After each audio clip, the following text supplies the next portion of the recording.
Checking 1, 2, check. Welcome, everyone. Hope you're doing well. Let me make sure everything's working out, and I'll get started here in a minute. I'll cut this out later. Hope everyone is doing well. We have a lot to go over today. I'm very excited about it. So welcome, everyone.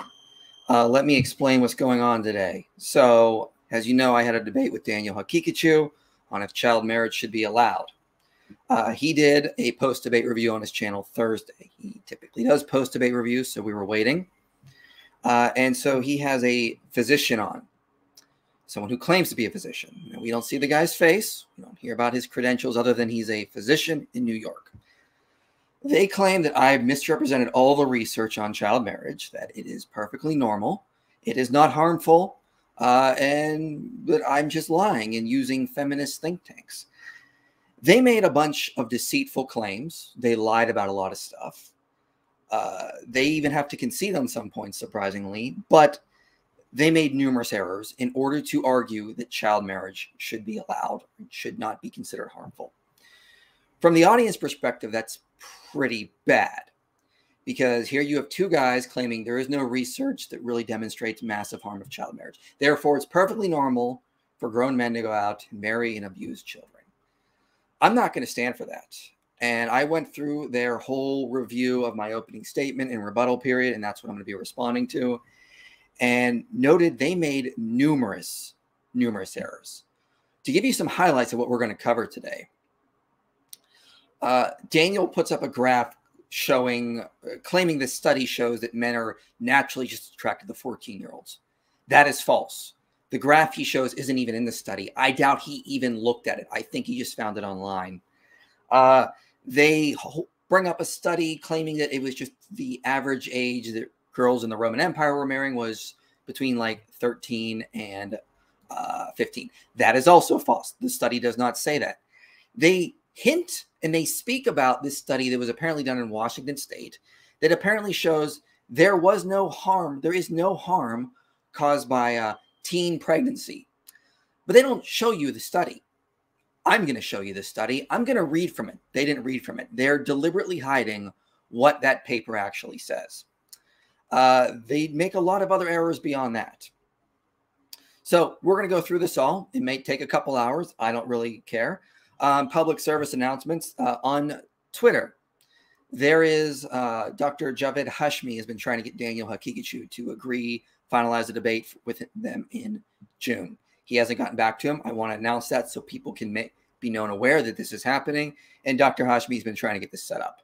Also, with regards to that, I want to make it also known that there's a lot of Muslims that have come to my side on this issue.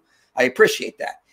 When I attack Islam today, it's not attacking moderate, progressive forms of Islam. We're only going after the radical versions like what Daniel holds to, the extreme conservative views that hold to child marriage. So yeah, we're going to go through this opening statement. Now, again, this is Daniel and Dr. Abdullah. I'm just going to call him Abdullah. Going through my opening statement. Let me pull it up here so you guys can see. I'm not starting at the beginning.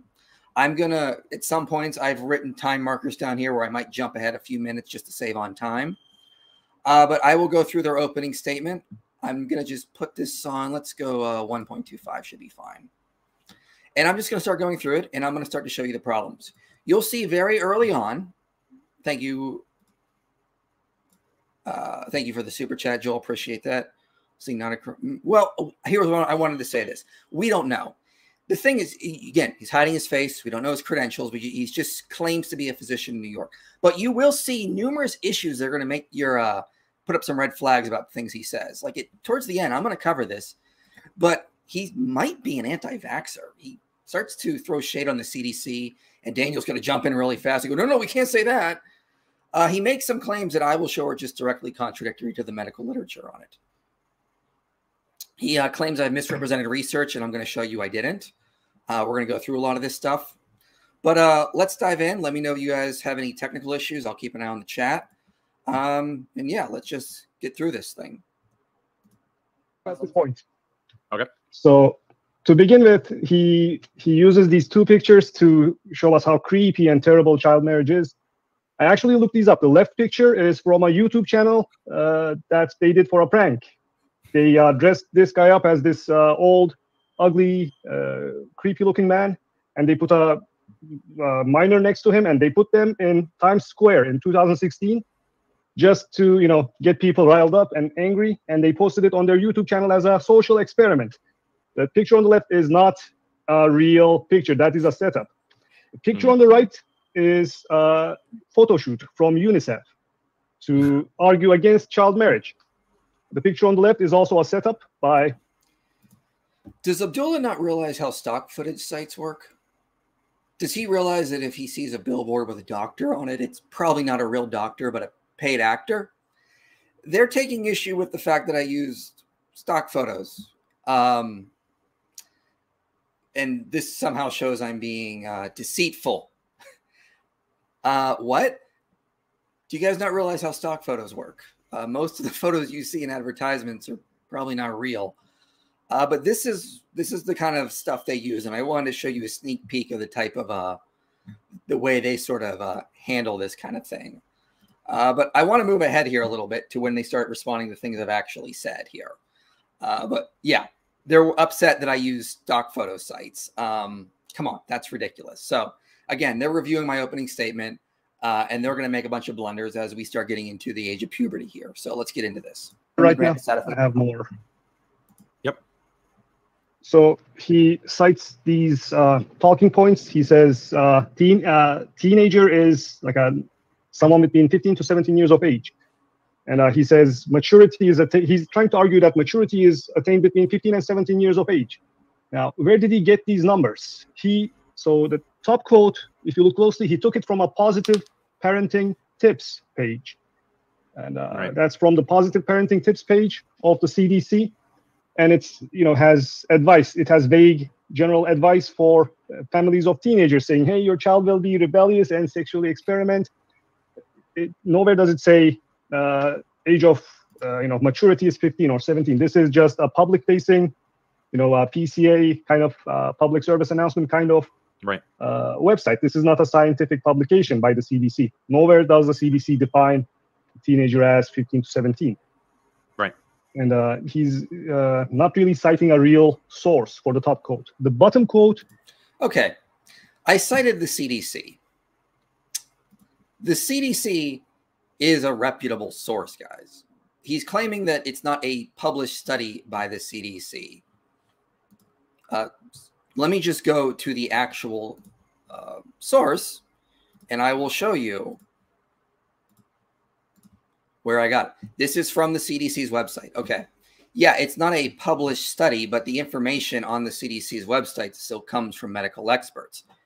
I mean, is this guy going to go to his doctor and the doctor is going to be like, hey, you need to lose a little weight? Is the guy going to be like, well, you need to show me a study?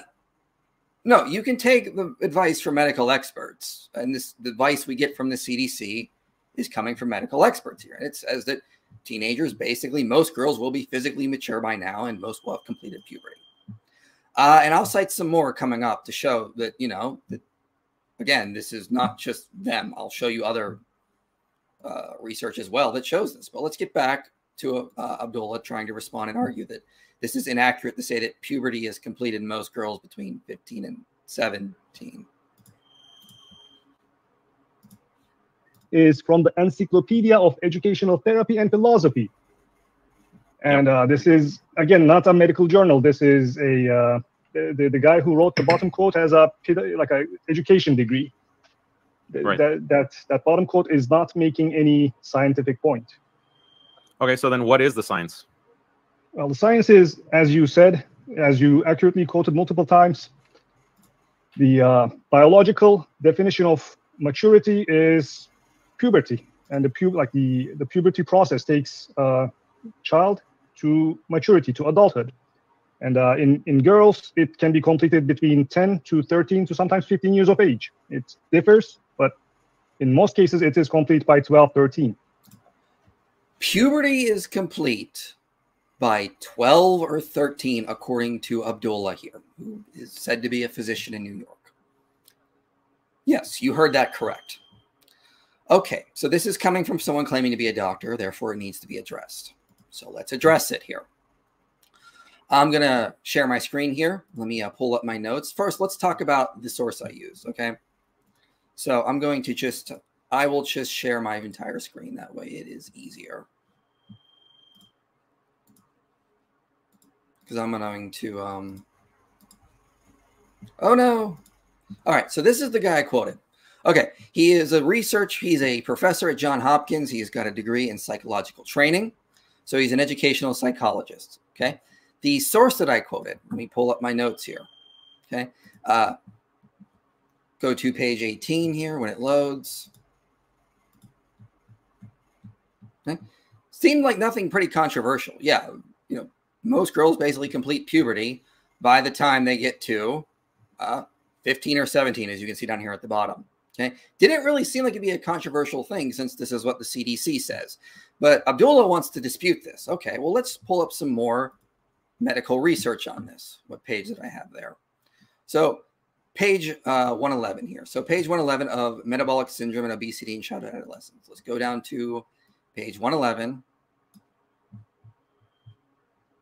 You can see as well, it will say 15 to 17. So yeah, top paragraph. On average, girls begin puberty at 9 to 11, and boys begin puberty at 10 to 12. Girls usually complete puberty by ages 15 to 17. Sorry, I hit the wrong thing there. I'm going to come to this stuff later. So there's a source right there, 15 to 17. Let's pull up the next one, okay? Adolescent, biological, and psychological perspectives. And what page did I say there? Page 11. So pretty early on in here. Okay. Once again, okay, talking about puberty males, but it says the growth of the sexual organs and secondary sexual traits is complete in boys around the ages of 17 to 19 and girls around 15 to 17. Okay, let's do another one. Now, this one I believe is like page like 1500, like it's a huge medical textbook. Yeah, it's like 1543. Okay, so again, middle adolescence, age 15 to 7. By middle adolescence, the physical development of girls is complete, and most boys are well on their way to completing puberty. So he's saying, you heard him, he said that puberty is completed most by 12, 13, and I can easily pull up numerous additional textbooks, medical textbooks saying no, 15 to 7, confirming what the CDC says. Moreover, a source I actually used in my opening statement was this one here. Okay, it says that on average, puberty typically begins between 18 and 13 in females. Begins. Why would it be ending around this time if what the medical experts say, that's when it begins? Very confusing when he said this. And so, like, where is he getting this information from? I can easily pull up medical textbooks and papers showing that puberty begins between 8 and 13 and ends in girls between 15 and 17. So this is why in the West, we assign adulthood to 18 because we know in most boys and girls, most people have completed puberty by this point and they've mentally matured to a place where they're pretty well set. So yeah, not really sure what this guy is trying to get on about. Yeah, I know. Interesting. When he said that, I couldn't believe it. But yeah, that's what he said there. So let's play a little bit more, and then I wanted to move ahead to where they start talking about pelvic floors at 41 minutes in. But let's see if he's got anything else to say here before we go on. And it's complete by 12 or 13. Complete by 12 or 13, like you said many times. Complete by 12 or 13. You heard it there. Okay. Okay. Again, we don't know how much about this guy is. Just claims to be a physician in New York, but he's contradicting the medical literature. Okay. The CDC. Okay. Medical textbooks. I don't know what to tell you. And he is just quoting the Encyclopedia of Educational Theory about how to educate youngsters. He's not quoting any medical source. Why is he doing this? Because he knows that actual medical sources go against what he's trying to argue. Yeah, the medical sources that I just showed you go against this claim. This is the type of deceit we're going to see throughout this, and it's going to get much worse. You wait till we get to the Washington State study that Abdullah cites. I got it, and we're going to spend a little time going through that. So he does this a lot. We will notice that he does this a lot. Yeah. So when people think about a 12-year-old or an 11-year-old, they have a hard time seeing that a 12-year-old can be a grown woman. Like, because when you say that, oh, they're puberty, like they're physically mature, they think of like size. And a 12-year-old or 11-year-old, they're not that big in size. So how can they be physically mature? Like, okay, fine, they've hit puberty, but why should that count as physical maturity? It seems completely unintuitive. Mm-hmm. Well, how would you respond to that? Yeah, so different girls and different boys mature at different times. Some of them start maturing at 7, 6, 7, 8. Some of them are, some of them start growing late. Some of them have that growth spurt, start very late at 11, 12. And boys will remember, they were short until they were 11, 12, 13. And but at that same age group, girls have almost completed their puberty. This is about 5th or 6th grade in public school years. And if you guys can remember, on the 5th or 6th grade, the girls were towering over the boys. Okay, again, he's not citing any literature to support this. I showed you numerous sources. He's contradicting what the CDC shows. Why should we go with this unnamed doctor, just going by his first name, Abdullah? We don't know much about him. We don't even know his credentials. And I can show you what the medical literature shows. Again, girls complete puberty 15 to 17. They're starting in the age range he says they're beginning.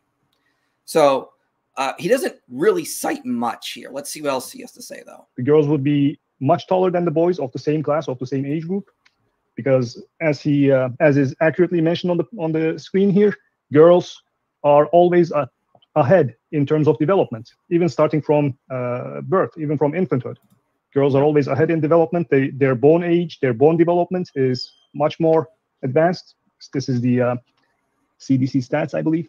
This is National Health Statistics. Mm-hmm.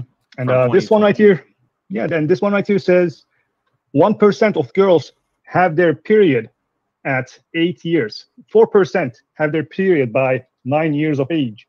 Now, this 10% by 10.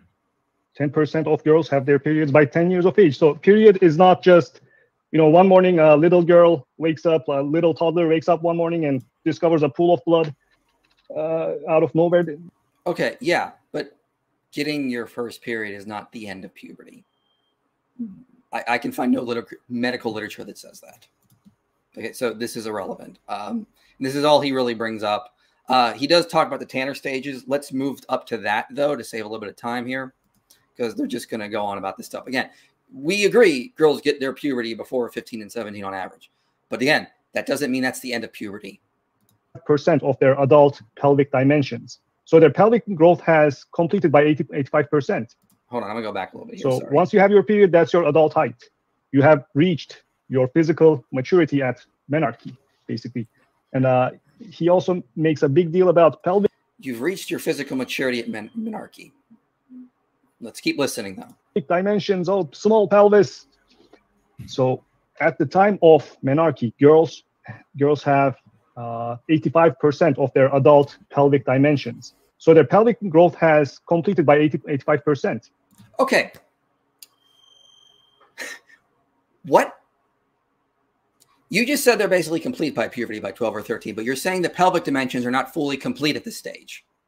So they haven't completed puberty then, right? They still have 15% of pelvic dimension growth to go. So which is it? Are you completing puberty by 12 or 13, or do you still have more pelvic dimension to grow? And again, that extra 15% can be a lot given the size of a typical infant's cranium. Okay, babies' heads are big. Women need all the space they can get, guys. So again, who is this guy? What are his credentials? And why is he saying things that directly contradict what the CDC says, what medical textbooks say? Okay, I'm not saying he's not a physician. I'm just saying we don't know, and we don't know his credentials. And the remaining 15% is complete within the next 1 or 2 years. Right. So going back to the initial argument that I was making, at menarche, girls are basically adults. They are adult size. After menarche, there's no better biological marker of adulthood. So it's a very good marker. It's not the only marker, but it is a very good marker of adult. He wants to say that the moment they reach the age of menarche, they're basically adults, even though their pelvic floors have not fully developed. Even though the medical literature, again, says that puberty is not complete until about 15 to 17. And we're not even talking about brain development. Abdullah never covers brain development, mental development. They don't even touch the studies I cited in my opening statement that showed all the psychological damage from child marriage. They conveniently skip over that and claim they've refuted me, but we'll get there. Adulthood. In fact, scientific studies talk about gynecologic age. They say, patient at the age of patient at the second gynecologic year is similar to patients in their 30s for birth complications. What they mean by gynecologic years is after menarche, after the first period. And you have the Tanner stages on the page right here. This is what medical doctors use to evaluate maturity in a. Okay.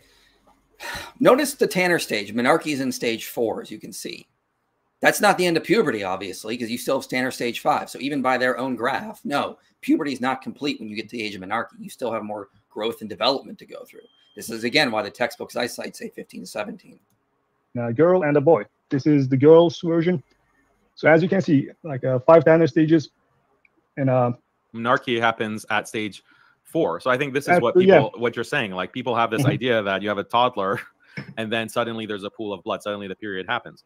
No, there's a lot of physical growth internally and externally. And so internally, when menarche happens, the child or the minor has been completely matured physically and is ready for reproduction.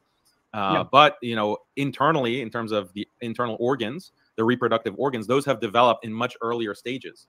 But again, pelvic floor is not fully developed, according to your own friend here, Abdullah. So yeah, they're not fully developed yet. Yes.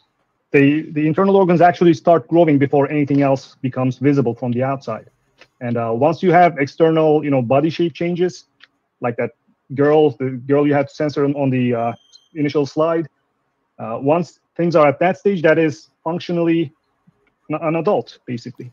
And okay, they just keep sort of saying this over and over again, even though they're contradicting all the medical literature, contradicting their own graph. You're not functionally an adult because, again, your brain is not fully developed to the state where medical experts, psychiatrists have said that you could basically be given the status of adulthood.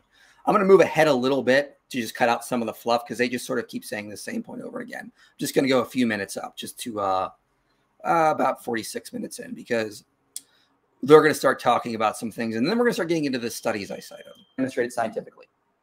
So the first thing to note is puberty is not a boundary point that girls cross over. It's a process. It takes time for a girl's hips to widen, for her to develop into a woman. This is nowhere near complete when a girl has her first period. To treat womanhood as a boundary point for girls and not as a process is an unscientific way to understand puberty. There is no reason to assume a girl becomes a woman the moment she shows any sign of puberty, let alone she be ready for marriage and childbearing. Yet this is the Islamic teaching on the issue, which Daniel stated. This is a misrepresentation. This study that is. He is misrepresenting Islam. He says, there's no one sign that you can take for puberty.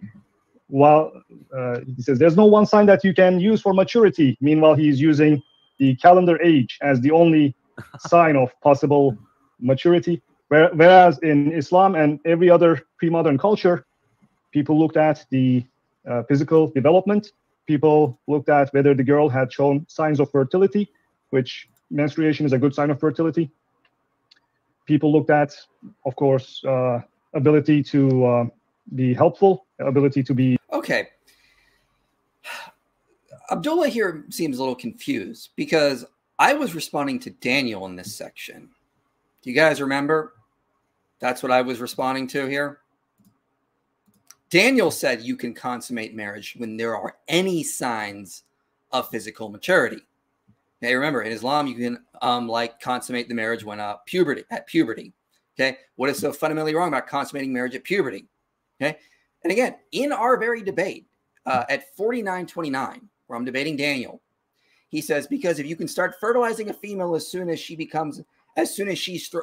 showing signs of imminent fertility, the period of menarche, then you will maximize because you've secured the female right at the beginning, the start of when she will potentially, you can use her.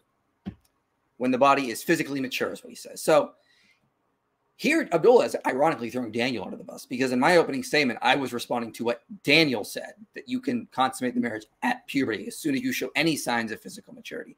Abdullah is saying that's wrong.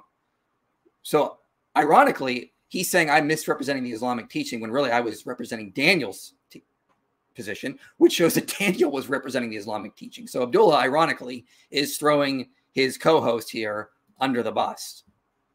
But let's get back to what they have to share here. I just wanted to point that out. I think we are going to, let me see here. Let's pull this back up.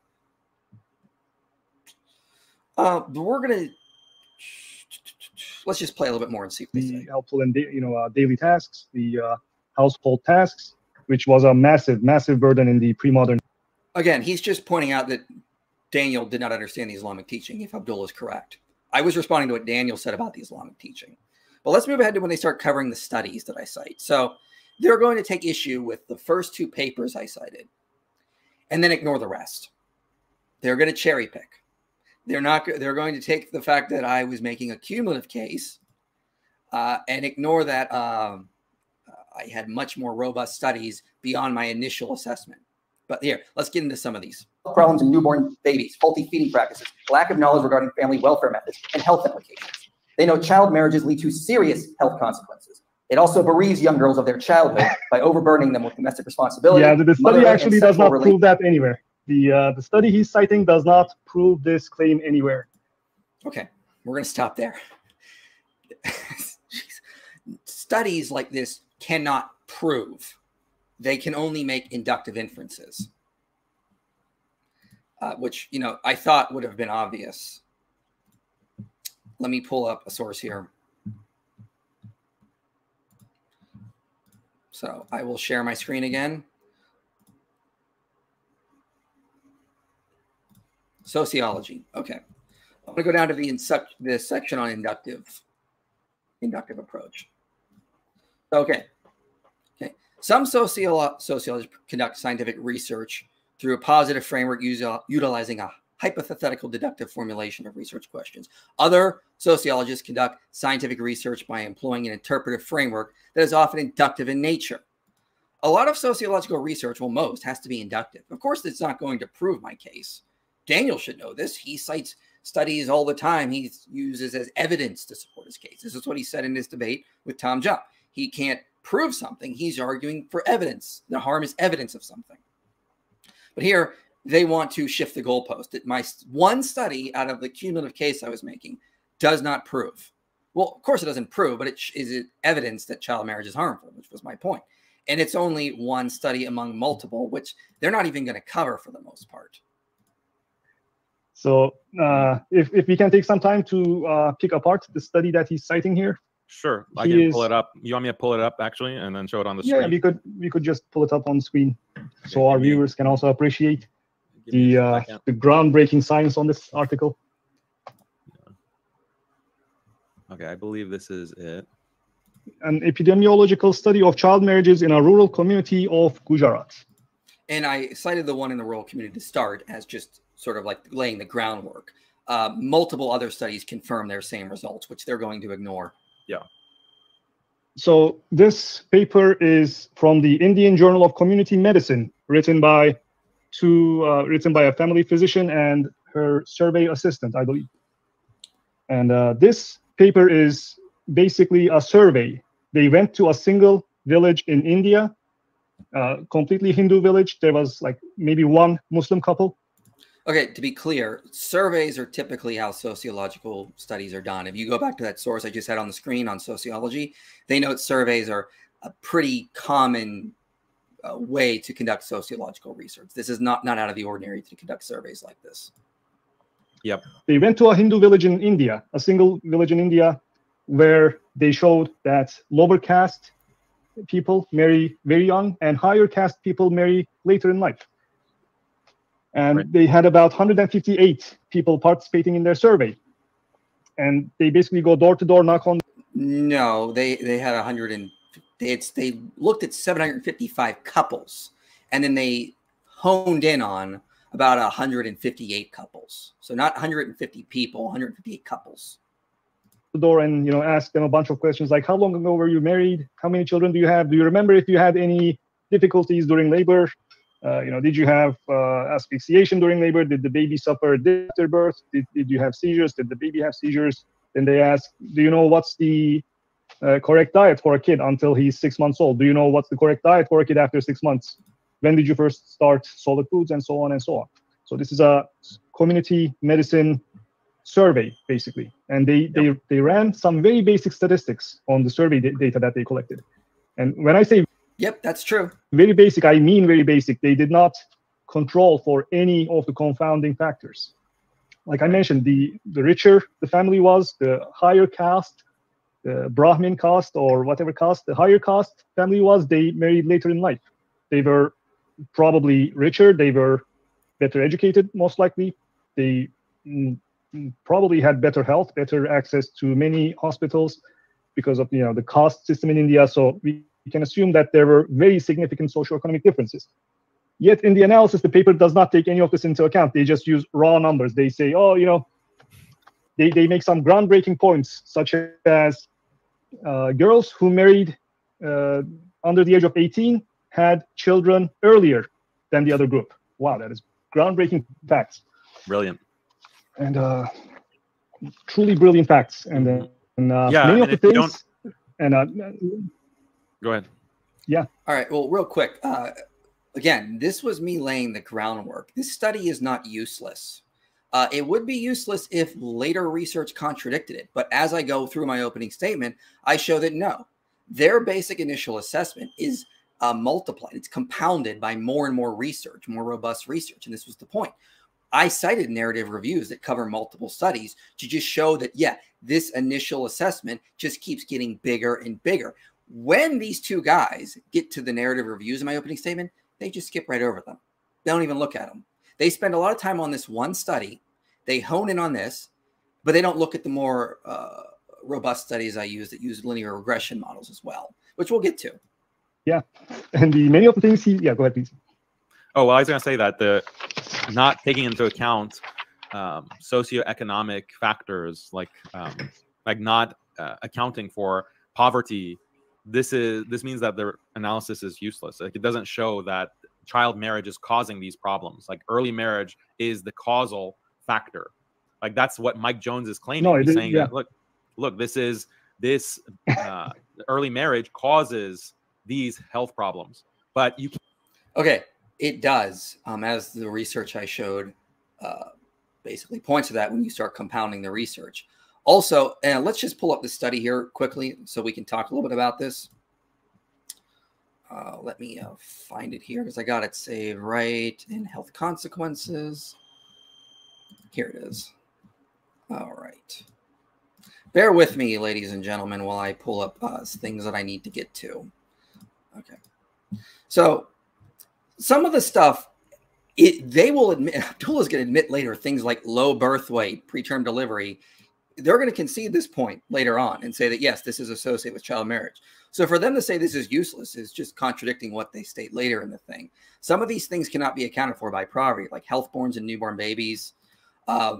They also mentioned that, you know, some of the higher classes would be higher educated. Well, then why are more educated people, if the causal relation is not related, why are more educated people rejecting child marriage, if that's the argument they're making? If educated people in India are rejecting child marriage and uneducated people are engaging in it, what does that say about child marriage? It says that more educated people would understand this is harmful and they move away from it. So this doesn't really help them. And again, they're trying to claim this study is useless. That is false. It's a good initial study to show harm. But if you find later research that compounds it, then yes, this study is accurate. And that was my point. But they're taking things out of context. So let's get back to these two guys, because it's only going to get worse. It's going to get much worse for them, as you'll see, especially when we get to the second paper. And Abdullah starts to make some research errors there. You can't really make that claim based on this paper because this paper doesn't distinguish whether these health problems are caused by a lack of access to healthcare, a lack of information about pregnancy and childbirth, or just anything that can come from poverty. this, survey of 158 families, and then the regression, they don't do any regression. They just report like they do not the survey results. So this is like the lowest level of data that you can cite, and it doesn't actually prove the point. It doesn't even indicate the point that Mike Jones is trying to claim. I don't think. Okay, so they're claiming this doesn't have a regression model. That's accurate. But again, I cited so many other studies that do, and they're not going to mention those. So let's give a recap of some of the studies I cited that have regression models. Associations between child marriage and intimate partner violence in sub-Saharan Africa, insights from a multi-country analysis of demographics and health surveys. That has a regression model, accounts for poverty. Associations of child marriage with suicidal thoughts and attempts among adolescents, girls in Ethiopia, regression models there. Child marriage and its associations with morbidity and mortality of under 5-year-old children in Bangladesh. That one has a regression model. Early marriage, stressful life events, and risk of suicide and suicide attempts, a case study control in Iran. That one does as well. Child marriage and the mental health of adolescent girls, a longitudinal cohort study from Uttar Pradesh and Bihar in India. That one also uses regression models. Again, what I'm doing in this is I'm building a cumulative case. Here is one study that when you start to look at the survey data, it shows harm. Do other studies confirm this? Yes. But they don't want to do that. They're going to focus in on one and take things out of context. Again, nothing in the study is incorrect. They're just shifting the goalpost here. Notice what they're doing here. They're just shifting the goalpost. I don't think Mike Jones has any kind of scientific education. So I don't think he knows what a regression even is or what confounding variables in science are. Like, I don't think he understands those things. I think he just Googled child marriage problem science. He Googled that and he just took the first article or the first paper. I want you guys to remember that when we start getting to some of the studies Daniel cites later, like on apparently men being attracted to 14-year-olds. I just Googled the studies and didn't know what I was talking about. Wait till you see what he does when we get to his paper by Scheidel or his alleged study from 1995 on attraction. Really the pot calling the kettle black if he's right. Yeah, and even inside the low quality paper that he found, even inside this paper, he doesn't actually quote the results all that much. He basically pulls the sentences that he likes. Right. So he takes out. This is directly false. I quoted directly from the results in the abstract in the thing. So they're just absolutely wrong. The very first thing I said was the results of the study pulling from the abstract. Abdullah is just either forgotten that fact or he's lying. Takes out a sentence from the introduction part. Actually, 2 sentences from the introduction part. He pulls a lot of sentences or quotes from the discussion part. Mm-hmm. Which are actually based on other papers. So he's not even citing this paper correctly. He is okay. Notice what Abdullah just said. At some points I pulled quotes that they were using from other papers. Do you realize that just makes my case stronger because I'm showing multiple studies confirming the same results of this study? I cited the results in my opening statement, and then I pointed out other quotes in the paper that just compound this effect, showing that, yeah, other studies have found this results as well. So Abdullah is shooting himself in the foot here. Is, showing the paper to us, and talking about findings that are not inside this paper. Right. He's quoting other papers that are mentioned inside this paper as if they were proven by this Indian study. Right. All right, let's move on because there's so many papers. Like if we elaborate every single blunder that this guy. All right, let's no, I want to keep going here. Is making we're gonna have an 8-hour probably. I mean, but just to show, this is the first paper that he starts quoting. This is the basis of his main argument. So yes, the basis of my main argument. Did I stop there, Abdullah? No, I built on it. And you ignore most of the research I cited, and we both know that's true. This gives you an idea of how strong his arguments are. Yeah. I mean, I had many medical doctors that message me, actually email me saying like, this guy is an idiot. This is the kind of stuff he's citing. So you heard it here, folks. Unnamed doctors said Daniel's right, even though they constantly, him and his co-host here are contradicting the medical literature on when puberty ends. I mean, this is, and there are some medical doctors in the stream right now in the chat who are saying like, this guy doesn't know the ABCs of basic scientific articles and scientific research. But how do you know that? Like, someone shows up in your chat, says I'm a doctor, and you just believe them because they confirm what you want. This is what we're dealing with, folks. All right, let's move it. Let's cut out some of the fluff here. Mistakes that hinder their own children's mental and social development. because the girls have had their own mental and social development hindered by being forced to marry so young. So they then hinder the development of their own children. So arguing for girls to be forced into... This is not a finding from the study. This is not even a research study. You know what he's citing? He is citing a report from a feminist think tank from Washington, D.C. He's citing a feminist think tank called International, what is it called? International Center for Research on Women in Washington, D.C. And he's citing their report. None of these, I went to that paper as well. None of these are actually scientific findings. They are just claims that the other report makes. Okay, that's not accurate. Let's pull it up. So yes, I'm citing a report. So I will share my full screen again. So yes, I'm citing a report here. I can show you it directly. So here is the report, Too Young to Wed. Who are these three researchers? Well, we can see who they are.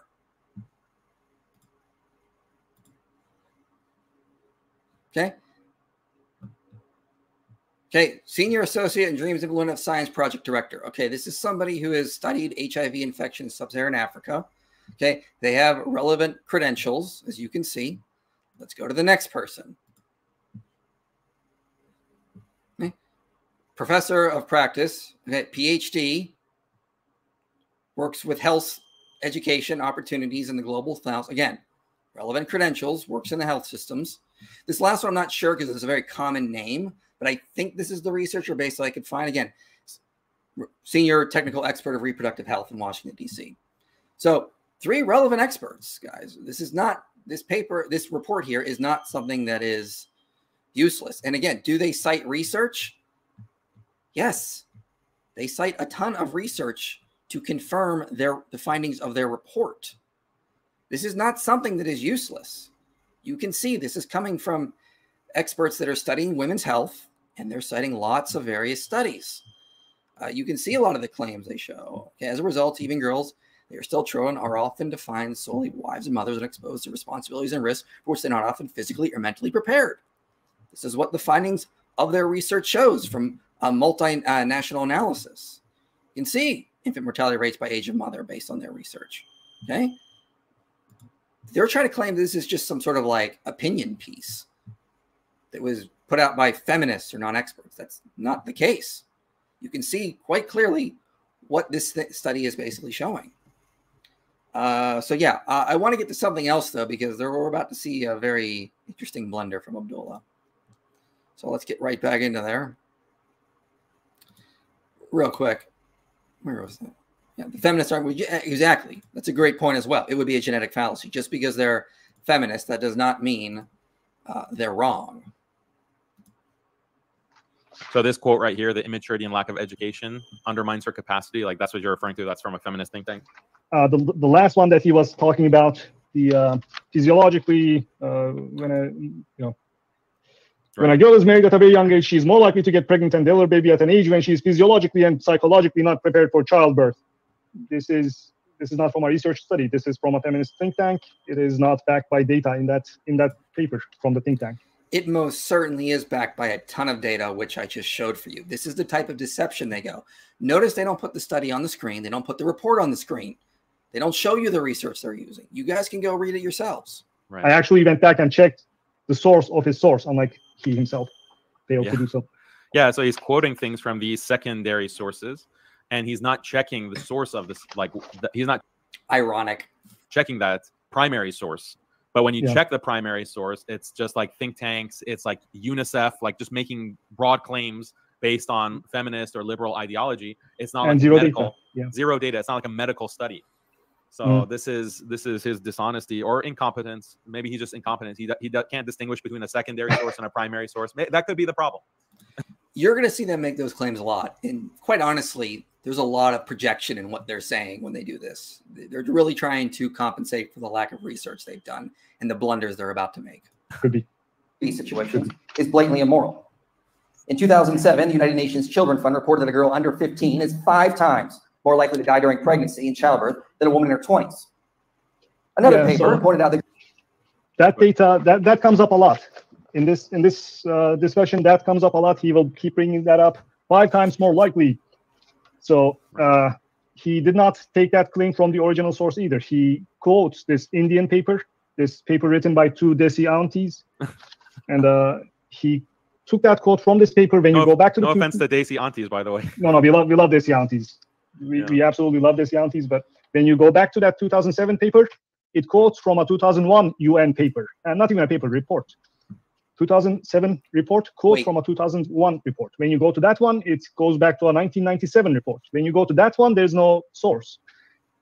This is basically a UN line. This is a UN slogan that girls under 19, girls under 15 are 5 times more likely to die, and compared to girls in her 20s. So this is a UN catchphrase that they like to use. But when you actually go back to the 1997 paper, it is different on that paper. On that paper, it claims girls under 15 are 5 times more likely to die in childbirth than girls between 15 to 19.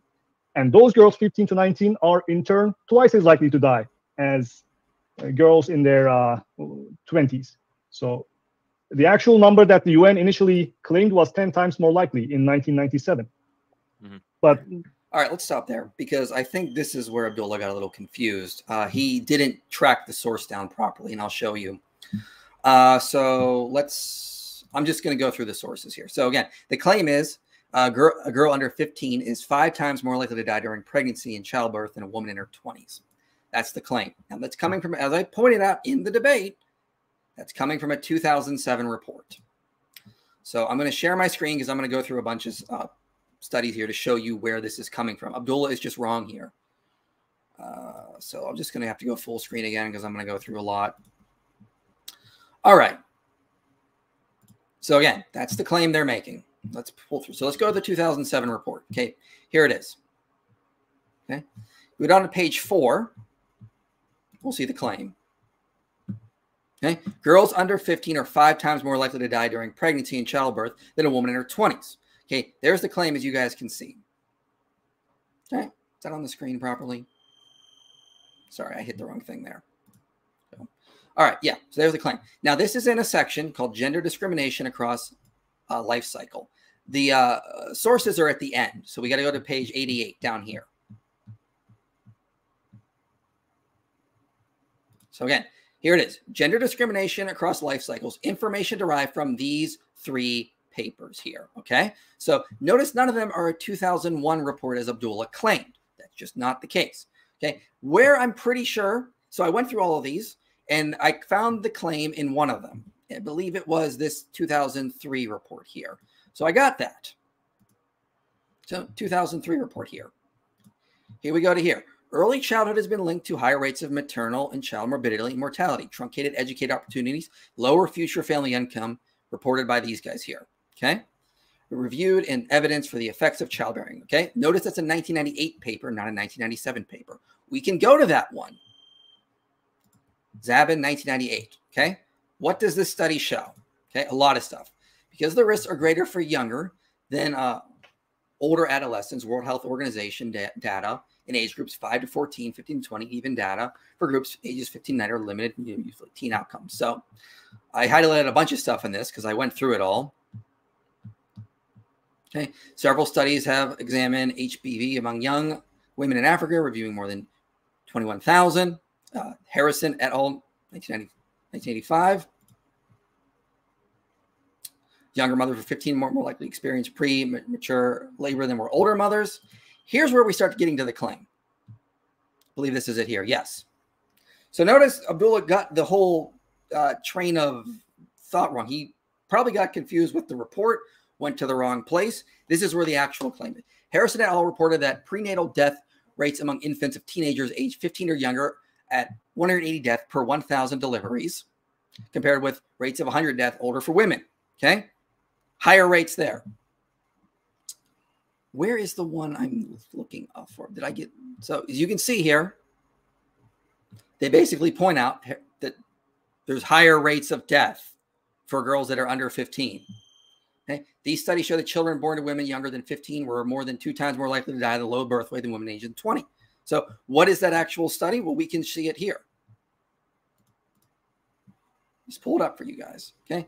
Childbearing Health and Social Priorities, a survey of 22,734 consecutive hospital births in Zaria, North Nigeria. So again, you can see where these claims are going back to.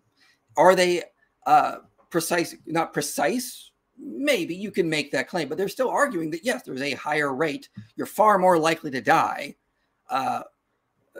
in childbirth if you're under 15 than if you were having children in your 20s. So yeah, this is not accurate at all. What he's saying, that this goes back to some 1997 report. You can clearly see for yourselves where all these reports are coming from. And so I'm not really sure if Abdullah got a little confused in trying to track the stuff down. But I mean, you know, this happens sometimes. That could have been what seems to have been the case here. But you can see where they're getting their numbers from. So let's get back to what we're going through here. You guys can check this out if you want. This study I can't find online. I did order it through the University of Arizona Library. Hopefully I'll get it sometime soon, but unfortunately, that's the best I can do right now. But again, they do cite research going back. This doesn't just go back to UN talking points, as Abdullah was claiming. So I'm going to go back and go right back into this, share screen.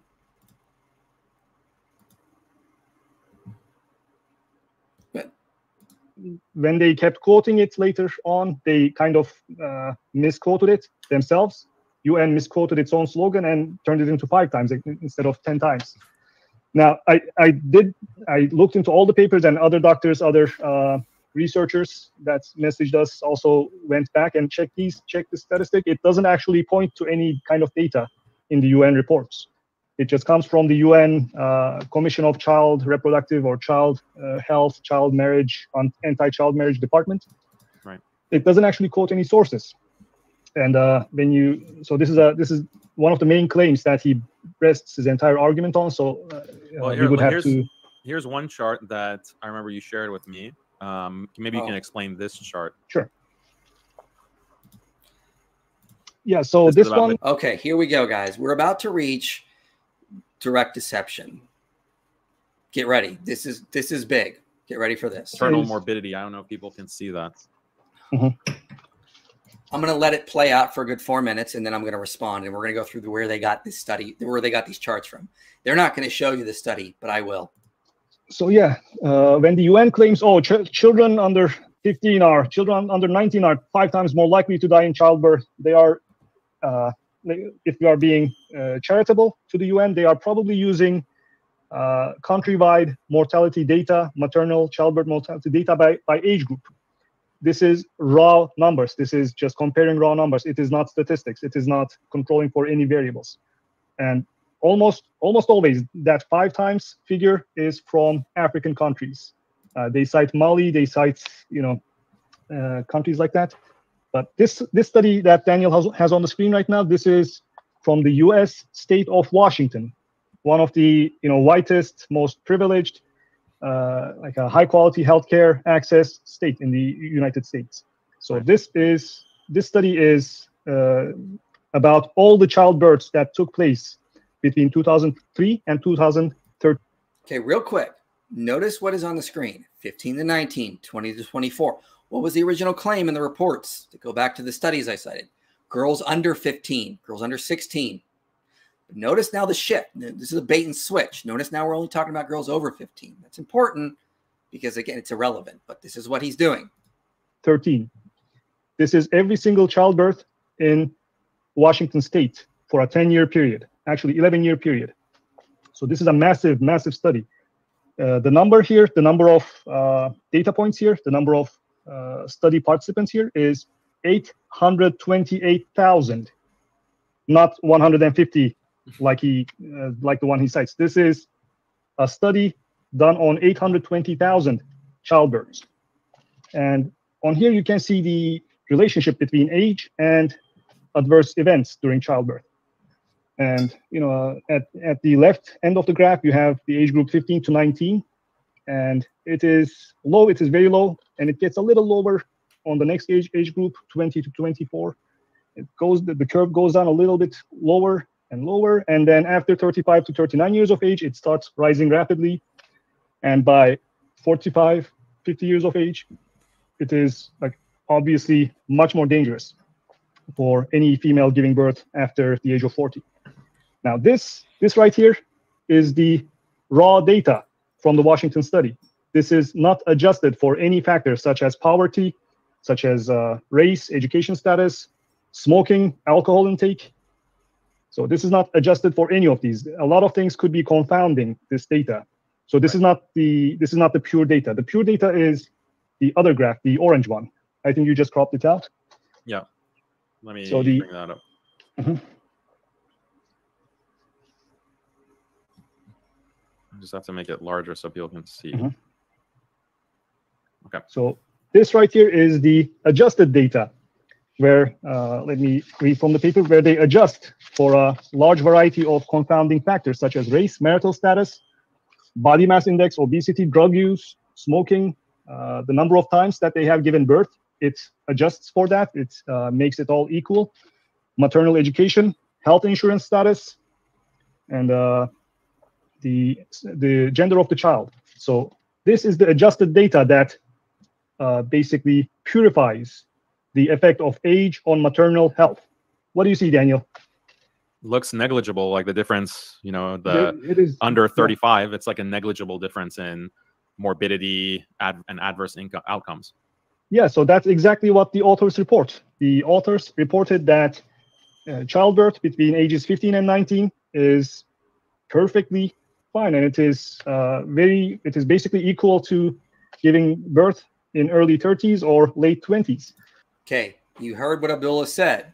He claims the study authors that made this graph say it's perfectly normal. It's perfectly fine for a girl 15 to 19 to have a child. Notice they don't put the study on the screen. They don't even say the title. Funny. Why wouldn't you say the title of this study if you want this study out? It took me a little while to find this because I had to search for keywords and things they say about it, but I found it. It doesn't say that. But first of all, remember, the claim was a girl under 15 is 5 times more likely to die in childbirth. This study is only looking at 15, so it's irrelevant to the point. This doesn't address my main point. But let's just pull up the study and go through it because I'm going to show you how they're being intentionally deceptive. Okay, they know what the study says. They have to know what the study says because they pulled those charts from it. I don't know. They cannot just be ignorant. They've got to be basically telling you things that are just not factually correct about this. So this is PMD. Let me get this one up here. There it is. Okay, here it is right here, ladies and gentlemen. Maternal age and severe maternal morbidity, a population-based retrospective cohort study. How do I know this is their study? Well, I will scroll down here and show you because there are the charts. They pulled these charts from the study. They didn't want to show you what the study actually says. Do they say it is perfectly normal to have children 15 and 19? There's no adverse health outcomes. No, let's just read from it directly. I'm going to go through it from the beginning. I'll go through all my highlights. Severe maternal morbidity was significantly higher among teenage mothers than among those. The elevated risk for severe morbidity among teen mothers disappeared after adjustment co-founders except for maternal sepsis. Similar associations were observed for fetal and infant outcomes. Neonatal mortality was elevated in teen mothers. So they know, yes, when you adjust for the ratios, a lot of the problems that result from girls 15 to 19 decrease. Thanks to modern technology, Western medicine, the things that apparently Daniel hates, which we'll get to in a minute. But you can't eat with all the medical technology out there. You still can't get rid of all the risk factors. You still can't get rid of them all. Let's scroll down here. So we studied live birth and stillbirth of mothers 15 to 60. So again, not below 15, 15 to 60. They looked at over 800,000, like Abdullah said there. Elevated risk for teen mothers. Again, after adjustments, the exception was the rate of maternal sepsis, which was highest among teen mothers in decline with maternal age. So again, there still is an elevated risk. Okay, the rate of composite outcome of maternal death and severe morbidity was 2.1% among teen mothers, 1.5% among those aged 25 to 29, and 3.6% among mothers 44 years of age and older. However, teen mothers were at elevated risk of sepsis. Here's their charts. The absolute rate of fetal and neonatal death and morbidity were elevated among teen mothers, and neonatal death remained higher after adjustments for demographics and pre-pregnancy factors, while the rate of NICU admission was significantly lower among teen mothers after adjustments. So again, this is what it says, ladies and gentlemen. They're not telling you the full facts. They're saying, yes, after elevations, a lot of the risk for teen mothers off after 15 goes down. Not under 15. They didn't even look at that. But you still have elevated risk for sepsis, neonatal death, these kinds of things, as the study directly shows. So it makes sense they don't want to show you what the actual paper says, because they're hiding to you what it actually says. This is deliberate deception. And again, what is the goal? To try to convince men around the world it's okay to marry and impregnate girls that are 15? That's your goal? And you're deliberately lying about what the paper says to get there? Guys, this is pure evil at this point. There is elevated risk. And again, they didn't even respond to my claim, because the claim was under 15, you have these extreme high rates. But before we get back to it, important thing to note, yes, a lot of the studies I use focused on places like Sub-Saharan Africa, the Middle East, Southeast Asia. Why? Because I was picking studies that focused on countries away from Western influence, away from all the technology, because Daniel had said some things in the past that made me, raise a couple eyebrows here. So I'm going to play a clip of Daniel from another thing he did on developing technology and how it threatens Islam, and then we'll discuss it. So here's the clip. Let me make this theater mode there. And so far, I can't see any evidence that you can separate like these developments. You can't get modern technology as we see in the West without also getting modern society. They go hand in hand. You can't have one without the other. They're mutually dependent on each other. And there's not a single counterexample. There's not a single counterexample. Something like feminism. Feminism is a product of industrialization as well, because you need, in order to generate enough, in order to have enough factory workers, and in order to have enough engineers and scientists and doctors, you can't exclude 50% of the population. Remember what he said.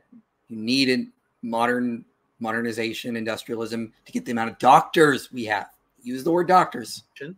You need to have women in that workforce. You need to have women to do the kinds of things that are necessary to free up the kind of innovation that will drive technology forward. So you need female education. If you have female education, women have to delay getting married. They delay getting married, so they have fewer children. They are more independent. They are more equal to their husbands. That destabilizes families. That produces this kind of independent woman phenomenon that we're suffering from today throughout not just Muslims, but throughout the world. So feminism is a product of industrialization, or is a necessary component. And this is explicitly what the Muslim leaders or the leaders of the Muslim community in the 20th century said.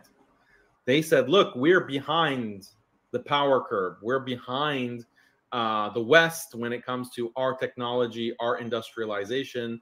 We need to catch up. But we cannot catch up if we are just leaving our women at home. We cannot catch up if we're sending our children to the madrasa to learn Quran. We cannot catch up if half of the education, or not half, but 100% of the education, or 90% of the education is about Quran and Hadith and fiqh. This is a waste of time. We have to send our sons and our daughters to learn science, learn mathematics, learn how to use electronics, use the computer, on and on and on. So you have to change the educational system. You have to start mandating. No, you have to send your children. You have to send your daughter.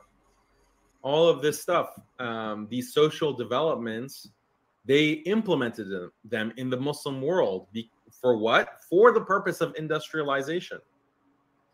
And they were right, in a sense. They were right that you could not achieve industrialization. You couldn't have the Muslim world have, this electric grid and, water treatment plants and you couldn't develop that within your country if you didn't create this educational system, this secular educational system. But what is the effect of that secular educational system? You secularize society. You take people away from Islam, and that's exactly what's been happening in all of these countries, and Egypt is one of them. Iran. All right, I think it's pretty clear. Okay, so do you see the irony of them citing this study from Washington State? Do you see the issue here?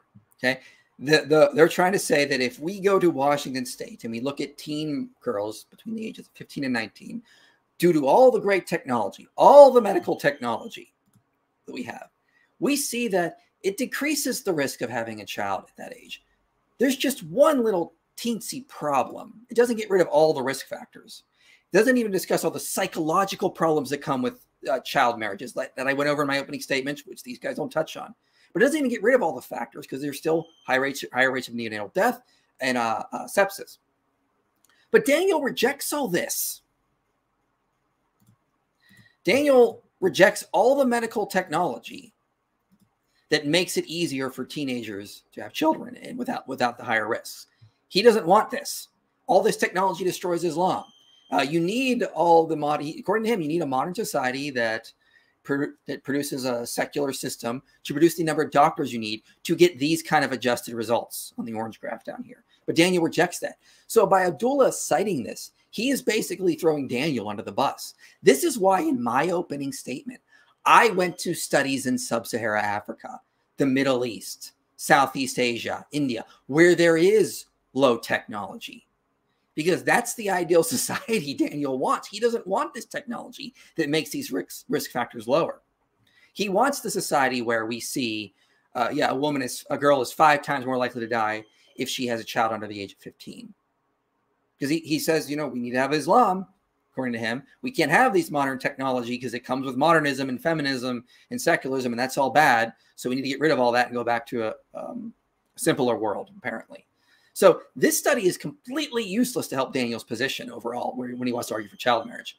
Because you can only say, if you take, according to Daniel, you have a modern secular society with all its technology and doctors, you decrease some of the risks for teens after 15 to have a child. Doesn't get rid of them all even. Doesn't get rid of the psychological issues. Doesn't help girls under 15. But you at least have a slight decrease. But that doesn't work because Daniel's position is completely against this entire system to begin with. So Abdullah, I don't think, realizes that he's just thrown Daniel under the bus. And I don't think Daniel realizes he said these things in the past. Doesn't realize the connection that's being made here. So this doesn't help him at all, according straight from his own mouth. And again, as I noted in my opening statement, it makes sense that we had such high infant mortality rates before modern society. Because if you had girls on average having kids in their late teens, you would have high infant mortality rates. And this is what we see in the ancient world, very high infant mortality rates. Let's get back to what our two friends here are doing with showing how incompetent I am at research, according to them. I'm going to move up a little bit because they just sort of ramble on about this. As you can see, they just keep talking about it, not realizing the irony of their own situation here they put themselves in. But I want to play one important thing they say here after pointing out all these issues. In this data, they are poor, they are not married, they have been fornicating, they have been possibly smoking more. Actually, I have the paper in front of me. There are more smokers in the 15 to 19 age group. If you don't adjust it for smoking, you will get false results. So yeah, if you're scientifically illiterate, which is no problem. Like not everyone can study science. That's fine. Not everyone can have a science education. But if you're scientifically illiterate, then you won't even understand like what's the difference between these two graphs. Or if you're like Mike Jones, you'll see one sentence that confirms your bias, and then you cite that, you put that in a chart in a debate, and you run with it. Or you see one graph and you just put that in your slides and you run with it, right, Daniel? Yeah, I know. Not everyone can do science, like actually read the study. And again, remember, neither Abdullah or Daniel told you where these graphs came from. I told you. I'm probably going to go to a studio in June to do an interview on child marriage. I got invited to. I'm probably going to bring this study with me and use it as my argument against child marriage, against teen pregnancy. Muslims have a really bad habit sometimes of giving me papers I can use against their position. I'm going to use this Washington State study. Thanks, Abdullah. This is going to help me make arguments against child marriage. Because even with all the technology, you can't get rid of all the risks. This is how bad they are at this. They don't want to show you the study because they know what it says. Well, at least Abdullah does. I don't know if Daniel does. But it doesn't support their position in the long run. This is the level of deceit in lies they are doing in their hangout to try to justify grown men marrying, abusing, and impregnating young girls. It's sickening. It's disgusting. And that's why I'm doing this. We're not going to stand for this nonsense. All right, let's move up a little bit here, just 2 minutes, because all they do is sort of rant, and then they play a couple more of my clips, and we'll get to that section here.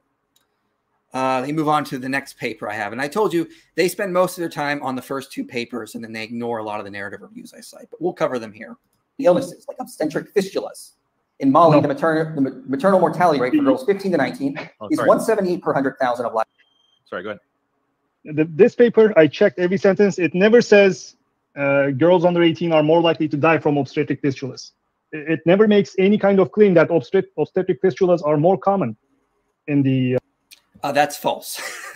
All right. I'm going to have to pull the paper up. So let me find it here. Health consequences of child marriage. And again, I will just show you what the paper says because they don't want to do that. So bear with me while I pull it up. So here's the paper. Okay, let's just read the abstract. Despite international agreement on national laws, marriage of girls under 18 of age is common worldwide and affects millions. Child marriage, okay, so under 18 is a human rights violation that prevents girls from obtaining education, enjoying optimal health, bonding with others their own age, maturing, and ultimately choosing their own life partners. Child marriage, that is under the age of 18, as just defined above, is driven by poverty and has many effects on girls' health. Increased risk for sexually transmitted diseases, cervical cancer, malaria, death during childbirth, and obstetric fistulas. Abdullah, it says it right in the abstract. Did you not read this paper thoroughly? It says it right in the abstract, dude. So yes, she does say there is an increased risk for obstetric fistulas. And I'll cite some more research here in a little bit to prove that, or well, to demonstrate that, because I hate using the word prove anyway. But yeah, and maybe he was looking for the direct sentence, but again, I was paraphrasing. This isn't hard. Just read the paper, dude. I mean, there's a lot. Read this section, children delivering children, and talks about this. I pulled stuff from this as well, my opening statement. Mike, you don't understand. He checked every sentence. Yeah, I guess he did. He checked every one except the abstract in this whole section here. But remember, they're claiming I'm the incompetent one. Got a lot of projection, guys. A lot of projection.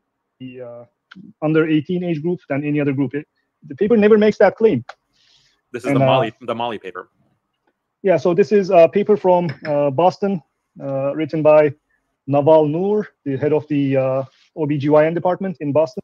Okay, notice they've just noted that Naval Noor is a relevant expert. She's head of the OBGYN department in Boston. Okay, now they're about to poison the well, even though she's she has credentials in this field.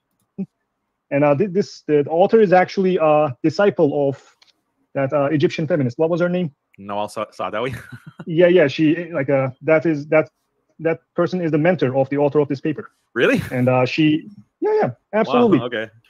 Well, bro, you went deep. You're like doing background. Bro, I was checking early life. Like I was sitting there in the emergency department checking early life all night last night. MashaAllah. Yeah, so Allah bless you.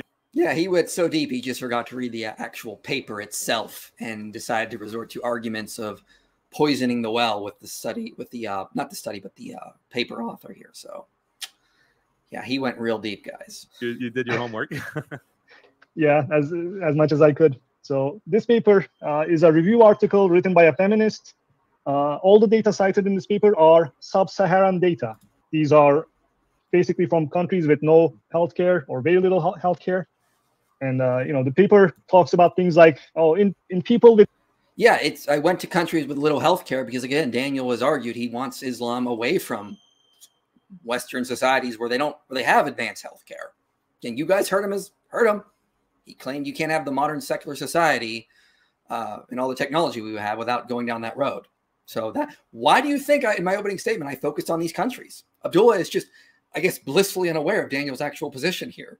It's scary that that's what Daniel actually wants. People with malaria and HIV who then get pregnant, they have a very high risk. Like, yeah, I could support that. If you have malaria and HIV, please don't get pregnant. Please get treatment first. I could support that. The one time this paper cites fistula statistics is from Niger. from basically one of the poorest countries in the world. Yeah. And even then, it never makes a claim that girls are more likely to die from obstetric fistulas. It mentions fistulas as one of the things that could happen, and then it describes to the audience what a fistula is. It never actually makes a claim on epidemiology or that being more likely in girls. Okay. And yeah, he's about to cite the Mali data, saying 178 out of 100,000. So it's in the same paper. Yeah, it comes from the same paper. It actually, another paper makes that claim, and this paper quotes from that paper. I went back to the original paper that makes this claim, and the claim is accurate. That is the raw numbers. That is the raw maternal mortality numbers. That out of 100,000 live births, the mother dies in 178 of them. Okay.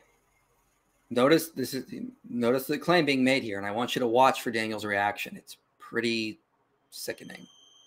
Or if we put in percentage numbers, 0.1%, which he claims to be a death sentence, basically. Yeah. And Daniel just thought it was funny that you're more likely to die if you're having a child between 15 and 19, because it's only like 0.1%. So those 100 girls, they're just a number to him, apparently.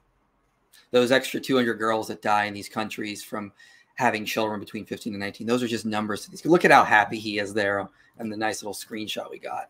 Oh, it's just 0.1%, guys. Who cares? We can still go after and abuse children and use them for sex. And it's fine because only a couple hundred are going to die. This is sickening. Oh, and by the way, this doesn't even cover the fact that the paper also points out even the mortality rate for children under 5 years can be 28% higher for children born to young mothers. So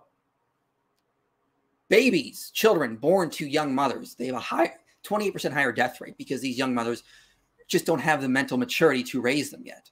So this is only the numbers of live births is what you see on the screen. It doesn't include children that die after this point from having mothers that are just too young. But it's funny to them because it's just 0.1%, guys. It's not that big of a deal. It's okay. We can still go out and abuse children and have child marriage because, it's just 0.1%. Some of us think those 100 girls are worth it, Daniel. Some of us think it's definitely worth it to abolish child marriage if we can save an extra 100 and 200 women. Maybe you should stop looking at them as actual numbers. And this is what we're dealing with, ladies and gentlemen. And the lower number is 32 out of 100,000, which is 0.03%. Yeah. And again, these are raw numbers. This does not control for anything. This is just taking the numbers from a page of statistics. This is taking the numbers from a page of maternal deaths. So what this does not account for is, he has it on the slide right here. He mentions it tries to drive the point home. This does not control for anything. This could be poor girls in tribal areas versus, more socioeconomically advantaged urban girls giving childbirth. Right. And one important thing that this does not take into account is parity. So parity. It's often hard to control in these very poor regions for those kinds of things. But again, if you compare them with women in their 20s, again, there's a clear correlation here that if girls are more likely to die 15 to 19 compared to women in their 20s, this is what Nora is pointing out in the paper. There is a correlation here, but it's hard to control in these types of regions. In medical terms, refers to how many times has this person given birth. Right. How many times has this person given birth? This is called parity. And if you're giving childbirth, if you're doing a vaginal delivery for the first time, that's called primiparity. Primiparity is a massive risk factor for all kinds of obstetric, obstructions, obstructed labor, fistulas, and terrible outcomes if you don't have access to cesarean. If you can't get a C-section, that is a risk. That is true. So basically, what happens is if you have a narrow pelvis, if your pelvis is not large enough, and you live in the good old times, you live in the earlier centuries or in a area with no medical, no hospitals, no surgical interventions available. So if in that kind of situation you undergo pregnancy and you try to give birth, there's a risk if your pelvis is too small that the baby will just not come out. Baby's head is sometimes larger than the pelvis. Right. In Uh, Do you guys remember earlier when Abdullah was talking about how at this age the pelvic floor is still only 85% widened? Now he's basically proving the point for me that, yeah, this is an issue when your pelvic floor is not fully developed. The head cannot get through. This is why we see young mothers develop things like obstetric fistulas and have problems with obstructed labor. He's basically pointing out to what I noted earlier, a 12-year-old girl has not completed puberty and should not be having children because her pelvic floor is not fully developed. In modern hospitals, we quickly slice the belly open carefully, pull the baby out, and we put everything back together, and we stop any bleeding, and that solves the issue. Yeah, in modern hospitals. But again, Daniel has argued that Islam is going the direction of modernism with all the technology and more doctors is a bad thing. He doesn't want this. He's got to defend child marriage, young teen pregnancy in its more natural state where you don't have all the technology, Abdullah. I don't think Abdullah is aware of Daniel's full position on this. That's why I played the video earlier. And in all the claims that he's about to make are taken from African countries with no surgeons available, and basically it's under more poor standards of care. And if a girl has that's the point, obstructed labor, it's basically going to end up as the death of both the mother and usually the child. So, and he's going to keep citing these African studies about the obstetric fistulas and high mortality rates in girls 15 to 19. One, like I said, yeah. So the thing is, these studies, these numbers are not controlled or adjusted for anything, and most importantly, they are not adjusted for parity status. So if you give birth for the first time when you're 16 and it gets obstructed, if the baby cannot come out, you are going to have a bad time. Right. And if this happens at 16, the mother usually has some terrible complications, and she cannot give birth again when she's 20 to 30, 34 years of age. Mm-hmm. If there's going to be an obstruction, it usually happens on the first childbirth, and there will not be a second time. This study does not control for this. The American study that we look at actually controls for this. The parity status, if this is the first time if this is the first time that the pregnant person has given birth or not. And the American study actually shows parity status has a massive effect on obstetric complications, and it actually shows that younger girls have less obstetric complications, 40% less in the American study with 1 million people done in an area with excellent healthcare. Okay, so according to Abdullah, they have 40% less obstetric fistulas when you have the proper technology to care for them. Okay, I'm not sure how accurate that is. Could be the case. Seems like it might be right. But again, this is with modern medical technology. Daniel's trying to defend the opposite.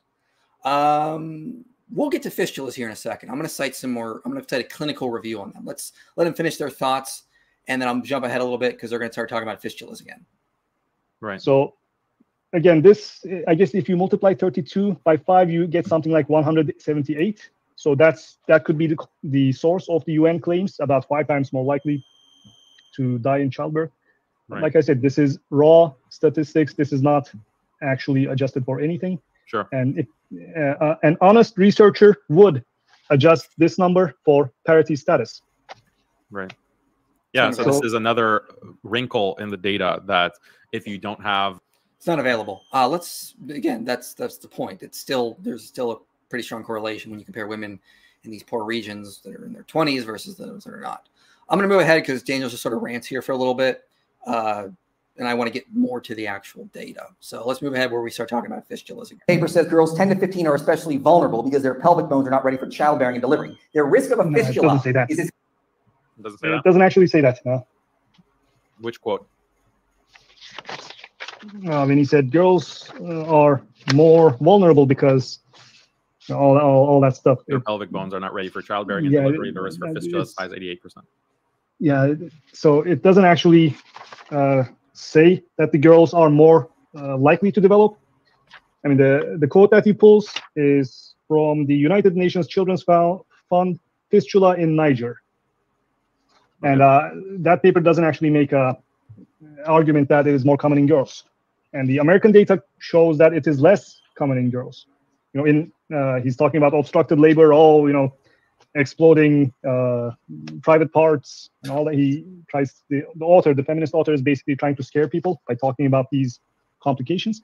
But the American data and even some African data show that this is less common in girls. Actually, girls, like almost every good study shows this, almost every high quality study shows that in developed countries like UK, US, girls have less obstructed labor. They are less likely to require C-section. Younger mothers are less likely to require C-section. Right. And again, just complete misrepresentations and low quality papers that don't actually make the claims that he's trying to make. Yeah, this is actually considered, in certain cases, it can be considered academic fraud, actually, or like plagiarism in academia. Like if you're... Okay. Abdullah said you're less likely to need a C-section or develop a fistula if you're a teen mother. It isn't citing any research to show that, so I don't know where he's getting that from. Let's go to the actual reports here on this stuff, because you know I came prepared. So let me just, okay, here's the actual report. Let me share my screen here. So this is the updated reports on obstetric fistulas. Again, a ton of research cited. They basically went all out and they included additional African countries. And yes, they're noting that there's a higher rate for fistula for young age. Fistula is a condition that often develops during obstructed labor when a woman cannot get a cesarean section. Okay, obstruction can occur due to malnutrition in pregnancy at a young age. Okay? In countries which facility-based assessments were conducted, it was learned that many of those who suffer from fistula are under 20 and some are as young as 13.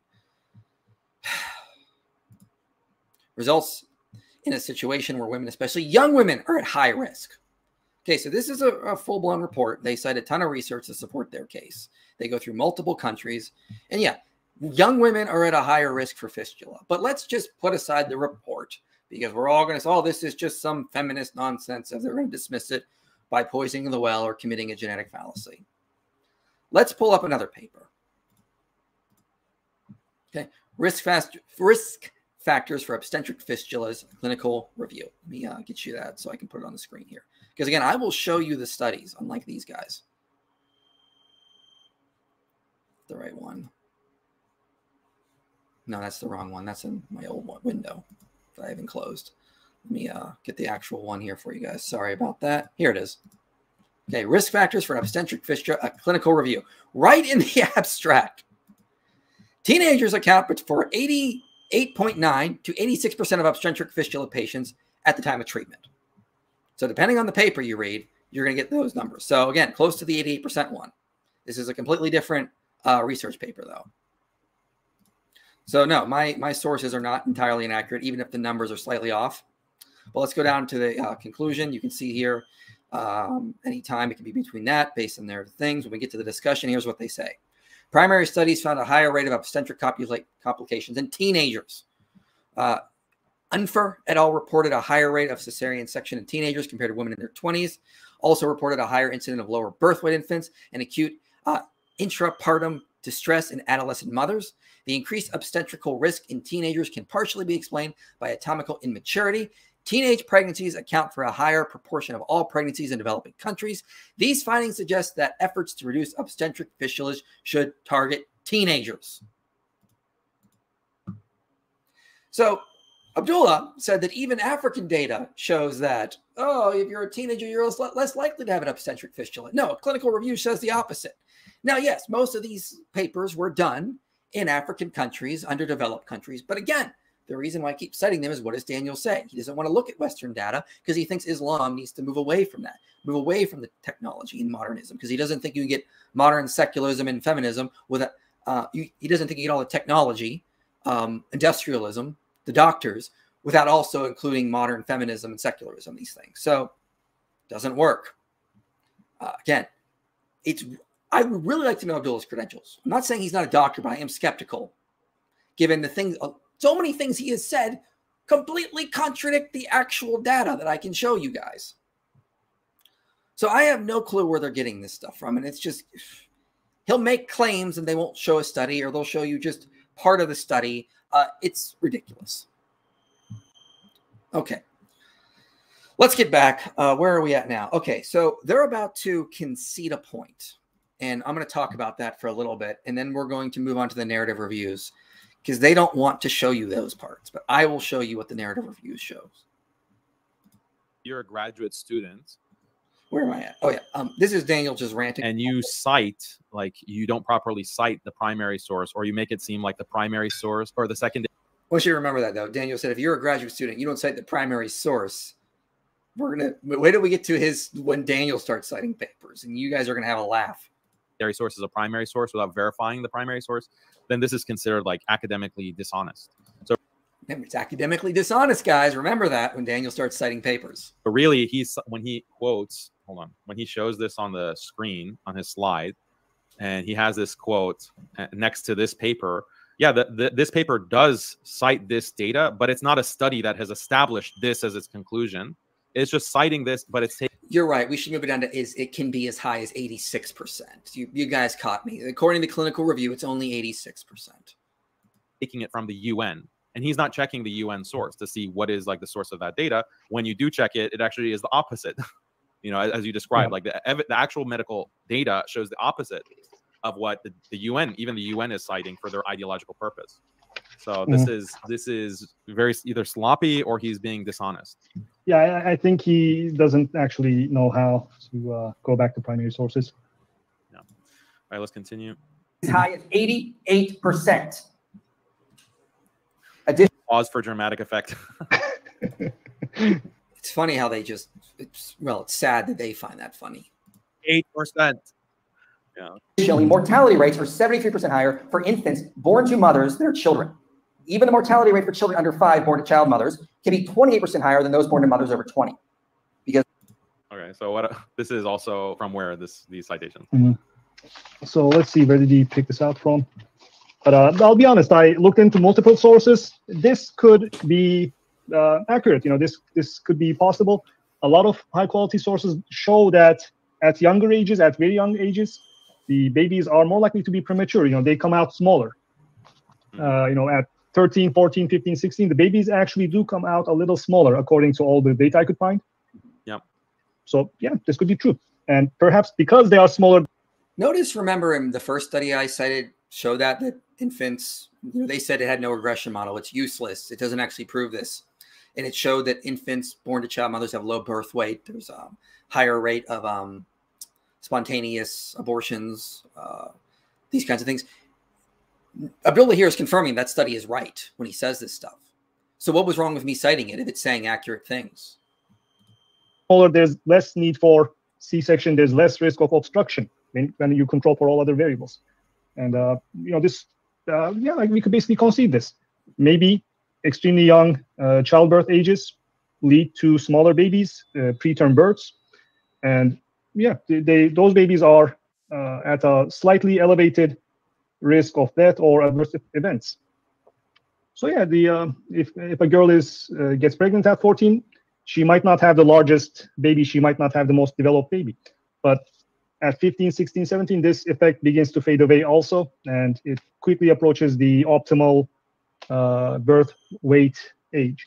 And I think I looked at the American data. It looks like the optimal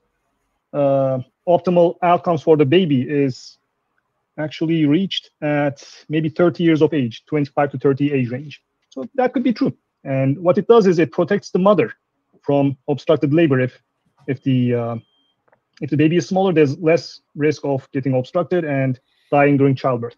And all right, well, they've conceded a point. Let me remind you what Daniel said in his debate with Tom Jump about 2 hours and 17 minutes in. He said, I don't reduce morality to harm. I said that harm is morally relevant. There are many different moral considerations. Harm is one of the big ones. And also, I don't necessarily think that minor marriage is always harmful. And that's actually the consensus scientifically. So now Daniel can never make that kind of claim again. Because here he is, you can see with his co-host that there is harm, low birth weight, infant issues. Their Washington State study reports harm in young mothers between 15 and 19. Doesn't talk about girls under 15, though, where the pelvic bones have not fully widened yet. So he can never again claim that child marriage causes no harm by this. He's got to admit that, yes, it does cause extensive harm across the board. or not across the board, but at least in some ways. Now, that's not even including all the psychiatric issues. That's not even including other issues that I've covered, like they're in the Washington State study, the sepsis issue, neonatal death, these kinds of things. So we do see harm caused from child marriages. What benefits do we get from child marriages? Daniel has still given none. There is no moral reason for child marriages. We've never seen that given. We've never seen any sort of good things that come out of them. So why would we encourage them if we do see harm and nothing good ever comes out of them? That's not been answered yet. And Daniel still to this point has not given us any reason to think that child marriages are more beneficial than the harm they cause. And here they are conceding on a very important point. And yeah, the first baby might be small, but this does not affect the subsequent babies. Because the woman, of course, it's not going to affect the subsequent babies because the woman would have aged more. What sort of argument is that? Right. Yeah. So it goes back to the point that we can concede that. We can concede that there's an optimal age for the mother to give birth to a child. It's not 9, Daniel. It's not 12. Definitely isn't. And that's what you would have to try to justify with Muhammad. But if that doesn't mean that we would make illegal, or we would say it's immoral or it's unacceptable for anyone to have a child outside of that narrow optimal range. So yeah. There's also no reason to go below that optimal range. There isn't any. And again, this isn't even including all the psychiatric issues. And he didn't want to make that argument either. Like, because in the debate, I constantly pointed out this fact that, look, the risk factors of having a child after 35 when it comes to mortality, infant mortality, and these problems, that's also heightened at over 35. But you're not in favor of banning women from reproducing after the age of 30. Because, Daniel, as I tried to point out to you, but you kept interrupting, we don't see the psychiatric issues, and women over 45 can consent to that. They have the mental capacity to understand the risks and can go along. A 15-year-old doesn't. It should be obvious. Okay, yeah, let's keep going here because I want to get to an important point they're going to make. Age of 35 or having sex after the age of 35. So this is an inconsistency that he couldn't address. Yeah. And then he's going to cite infant mortality rates. And the numbers in this paper are infant mortality rates in this paper that is cited from another paper are 18% if the mother is under 18 and 11% if the mother is over the age of 18. So it is 18% versus 11% infant mortality. Now, these are very large numbers. I would say there are other issues that need to be fixed. Like even for the 11% infant mortality, that would be unacceptable in any country with modern medical care. Right, but this is like Niger or Mali. But again, Daniel, you've argued against having more doctors and more technology. We played the video. I don't know how you can justify this. Yeah, I think the 18% is from Mali. Yeah. Okay, let's continue. Because as noted, many of these poor girls were not allowed to mentally mature and they lacked the ability and education to properly care for their children. A 2022 study found that girls who married under 18 were more likely to be physically, emotionally, and sexually abused by their husbands in 14 of the 16 countries they looked at, with strong correlations in 6. Additionally, they know all of them are sub-Saharan. What was that? All of these countries are in sub-Saharan Christian Africa, just to clarify. Yeah. I think he's citing from the paper Association Between Girl-Child Marriage and Intimate Partner Violence in Sub-Saharan Africa. Right. And yada yada from Nigeria. Right. Applications are. Let's be clear. A lot of the countries that were used in this study, a lot of them are Muslim countries, not just Christian. They included Mali, which is 95% Muslim. Nigeria is 50% Muslim. Chad, 55% Muslim. Ethiopia is 33% Muslim. Tanzania is 34% Muslim. So there's a lot of Muslims that were included in these. But also, I was waiting just in case I got the opportunity. There's also something else about that study that needs to be noted is that, let me find it here. They actually are trying to repeat one of the arguments of a prior paper, which they cite in there. Abdullah should have been aware of this if he would have looked at it more closely. So in that paper, they mentioned this one. Child marriage and intimate partner violence, a comparative study of 34 countries. And yes, they go to all sorts of countries that are predominantly Muslim, Christian, you name it, and show across the board. Typically in child marriages, there is domestic abuse due to the dynamics in power. The man is just going to start to abuse the poor girl, unfortunately. They're not equally matched, I guess you could say. So they shouldn't be together. So yes, multiple studies have found this. I can cite another one as well. One of the reviews I cited, for example. What is the name of that review?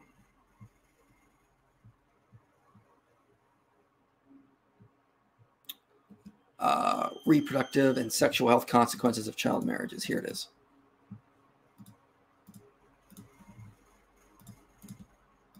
So here's this review. Again, this one also found the same thing. Vulnerability to sexually transmitted diseases, physical and sexual violence. I cited this one directly in the paper, in the opening statement. A lot of issues coming from child marriages. But generally, there's an extreme uneven power dynamics between the males and the females, mainly because of their age gap.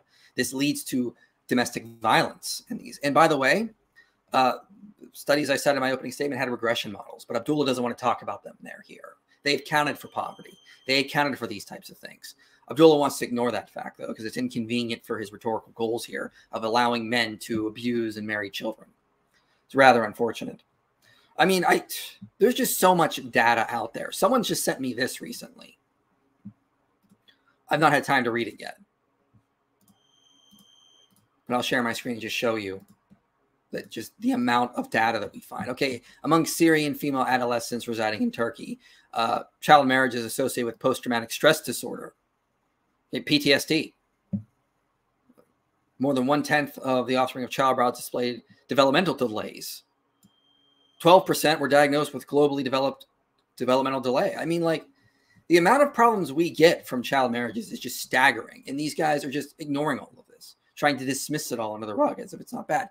Notice that most of what Abdullah focused on was just that, okay, there's some complications in live births with young mothers, but that can be dealt with modern technology, which Daniel rejects. But they don't deal with all of the mental issues, psychiatric issues, the emotional issues, the fact that you put these girls in relationships that they're going to be abused in. So, I mean, there's just so much data out there, and they don't want to talk about that, unfortunately. But we're about to get to something rather interesting here. They're going to get a little racist. So I just want to prepare you guys for that, especially Abdullah. Are the leading cause of death among adolescent girls in these regions. A review of the literature found that multiple studies have found the same result. They say the reason is because there is an extreme uneven power dynamic between the male and the female, mainly because of the age gap. The females, who lack decision-making abilities, constantly deal with harassment from their husbands and in-laws and are socially isolated. The review agrees with other research I cited that child mothers are likely to suffer from pregnancy-related complications, depression, and inadequate parenting skills. Another review shows that whoa. Abdullah doesn't have anything to say about that. He just ignores it. And these guys refuted me. Notice how they just sort of ignore that. Interesting, huh? They don't seem to really care about that. Are they conceding on that point as well? That'd be interesting. Let's go back to that actual paper here. I just talked about it. Let me close. I have so many windows open, unfortunately. Here it is. Okay. Child marriage, as a result of poverty, has many adverse consequences on reproductive and sexual health of girls. These include death during childbirth, physical and sexual violence, isolation, depression, cervical cancer, and risk of sexually transmitted disease. Teen pregnant mothers are at a high risk of preterm delivery, as well as neonatal death. That was confirmed in Abdullah's Washington State study, and more than other women. They note a lot of issues: isolation, depression, psychological harm. Child marriage increases the risk of psychological and physical problems. Neonatal risks, these things. The other review, I can pull that up as well. Actually, I did more than one, but I did another review later in my opening statement. They don't even get to as well. They just ignored these reviews I cited. And child marriage is rooted in socio-cultural practices and religious beliefs in many communities. It's associated with all sorts of harm. Okay. Childbearing risk for greater complications and morbidity. Research there. Girls who are married young are subject to intimate partner violence experiences, higher rates of unintended pregnancies, induced abortion, pregnancy complications, low birth weight in children, mental health, leading to depression, anxiety, post-traumatic stress disorder. Early marriage can affect a girl's physical and mental well-being in a number of ways. Young experience higher rates of malnutrition, isolation, depression. Again, it's sad that Abdullah and Daniel just wanted to skip over the reviews. And these reviews cite multiple studies to show this. But that was not apparently important to them. They just wanted to focus on the initial studies I was laying groundwork in and then move on without really going much into that.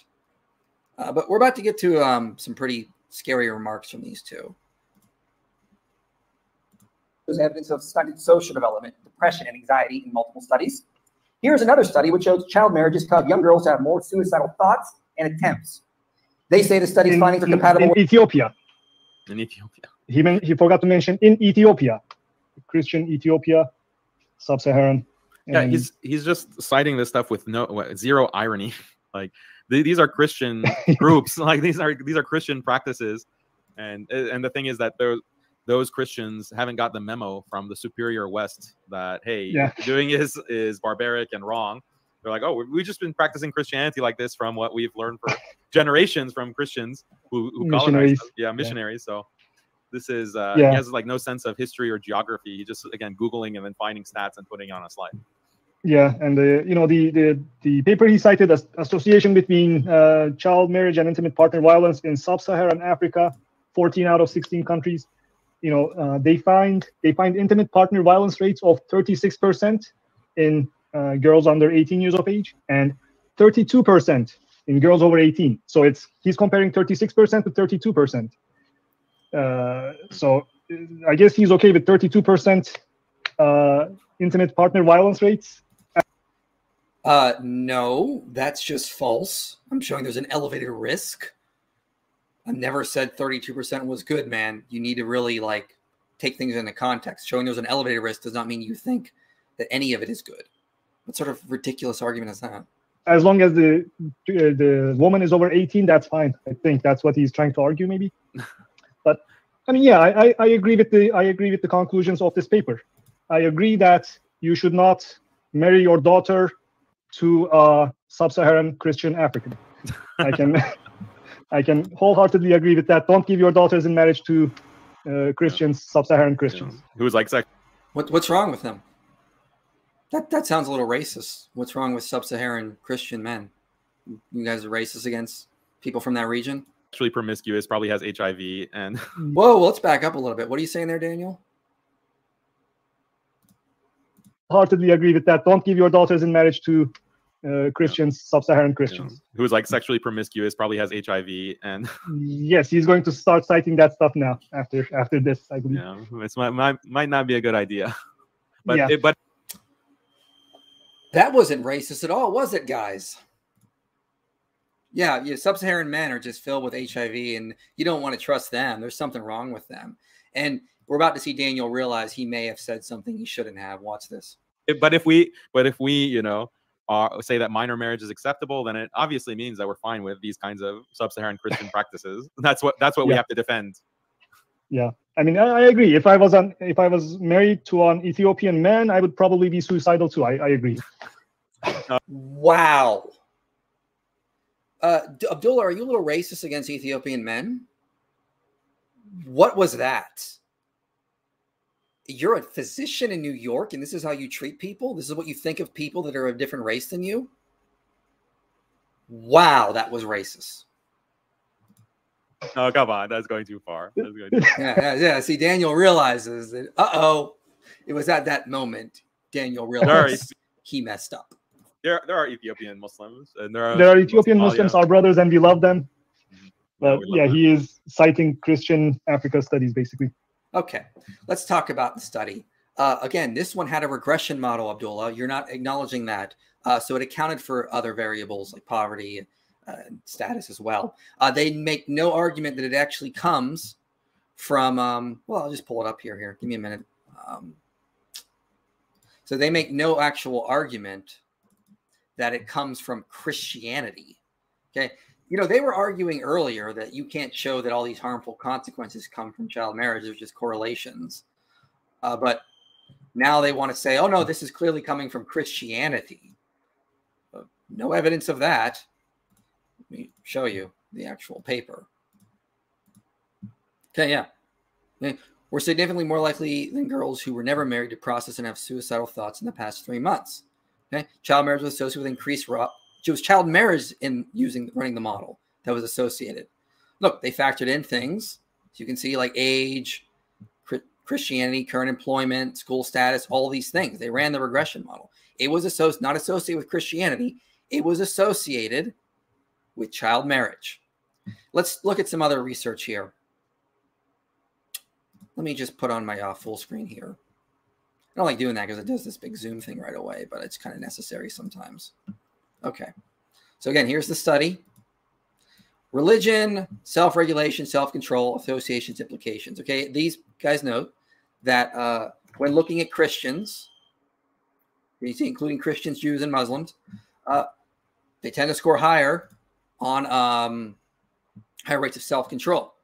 Notice in this, and they note in their review of the literature, it is worth noting that even though most of the research reviewed herein was conducted in North America with people who were predominantly of Christian backgrounds, okay, the evidence gathered from people from other nations or from other religions is generally consistent with the conclusions. And what are they basically noting? They're noting that Christians have higher rates of self-control. Not likely to, hurt people. You need to see another one? Okay. This one here. Religious involvement, domestic violence of U.S. couples. And they looked at a pretty large sample size here. So let's see. Let me see if I can get the sample size. Here it is. Yeah, 13,000 men and women ages 18 and older residing in the U.S. What they found was that, for instance, in some commentators have suggested conservative Protestant churches tend to be more among problems of domestic violence. So what they basically concluded is that basically church attendance, regular church attendance, was associated with lower rates of domestic violence. And you can go through this and see this in the conclusions and everything. So yeah, Christianity is associated with higher rates of self-control, lower domestic violence. You can also check out a video I did called Is Christianity Harmful?, where I show numerous research it's associated with lower levels of aggression, drug delinquency, violence, crime, these types of things. But Abdullah and Daniel here, who have not done a lot of research, just want to say that in this study on suicide, that it's associated with Christianity. This is Christianity causing it, which they don't ever claim. But then they claim I'm misrepresenting the research. And of course, Abdullah doesn't want anyone to be married to an Ethiopian man for some reason, because apparently he's got some racist tendencies toward them. But also it's important to note, we're the one saying child marriage is harmful. Daniel is the one saying, Daniel and Abdullah are the ones saying that if a society became more traditional and allowed for child marriage, things should get better, right? Remember, he said in the debate in his opening statement, a society that abandons child marriage does it at its own peril. So according to Daniel and Abdullah, society should be getting better if there's child marriage. We shouldn't see girls have more psychiatric issues, have an increased risk of suicide, but that's what we see. So this contradicts Daniel's statement. Ethiopia should be doing much better because that has some child marriage. That's what Daniel wants to argue. That's what he tried to argue in his opening statement. A society that bans child marriage does it at its own peril. But we see the opposite. We see things getting worse. Remember, the Muslims here are the ones arguing for child marriage. So we should see it should be making society better, shouldn't it? It doesn't. All right, let's move ahead to the section on divorce. Let's get over these racist comments. I will say, though, Daniel did try to stop him when he started making racist comments. But he just said, there are Muslims that are Ethiopians we like. But apparently, still Christian Ethiopians they don't like. Strong marriages that do not end in divorce. If he thinks that, he should not be arguing in favor of child marriages. So I don't know if you looked at these studies, but I didn't get a chance to go through all of them. Yeah. Yeah. But again, this is not, it's just like surveying practices that are common. This isn't a medical study or a sociological study that is looking at, well, is the minor marriage causing the divorce, or are there confounding variables? Are there other factors, like maybe the stigma of marrying young? maybe the stigma of those kinds of relationships, the pressure from family, the pressure from society that strains the marriage, that strains the relationship, and causes a higher divorce rate. Like, you have to look at all of those factors. Otherwise, it's just a circular argument, because you're trying to say that the prohibition of minor marriage is justified because, look, the divorce rate is so high. But really, the divorce rate is so high because there's a stigma against child marriage, because it's considered to be unacceptable or immoral. So this is a circular kind of reference. It's not really proving the point that he wants to make. And again, when he's quoting these papers. Okay, that's just false. Let's pull them up here. Again, let's pull this here. Here we go. Okay, so here's one of the things I'm quoting from. This was research done, and this is them citing their findings. Okay, so you can see divorce is much higher when you marry in your teens, by far, and then it starts to go up again after 40. So as you can see, that's what the actual findings show. Now, we can scroll down and see what they actually say. Okay. Where is the quote I'm looking for? Okay, here it is.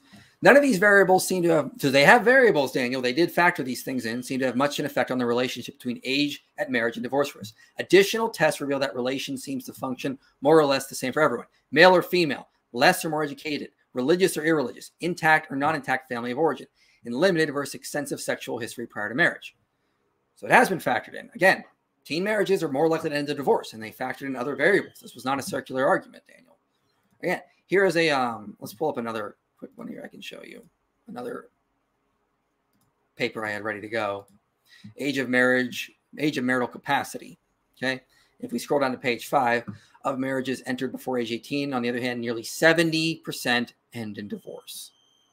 So again, this is coming from legal literature as well. So again, no, Daniel's just absolutely wrong here.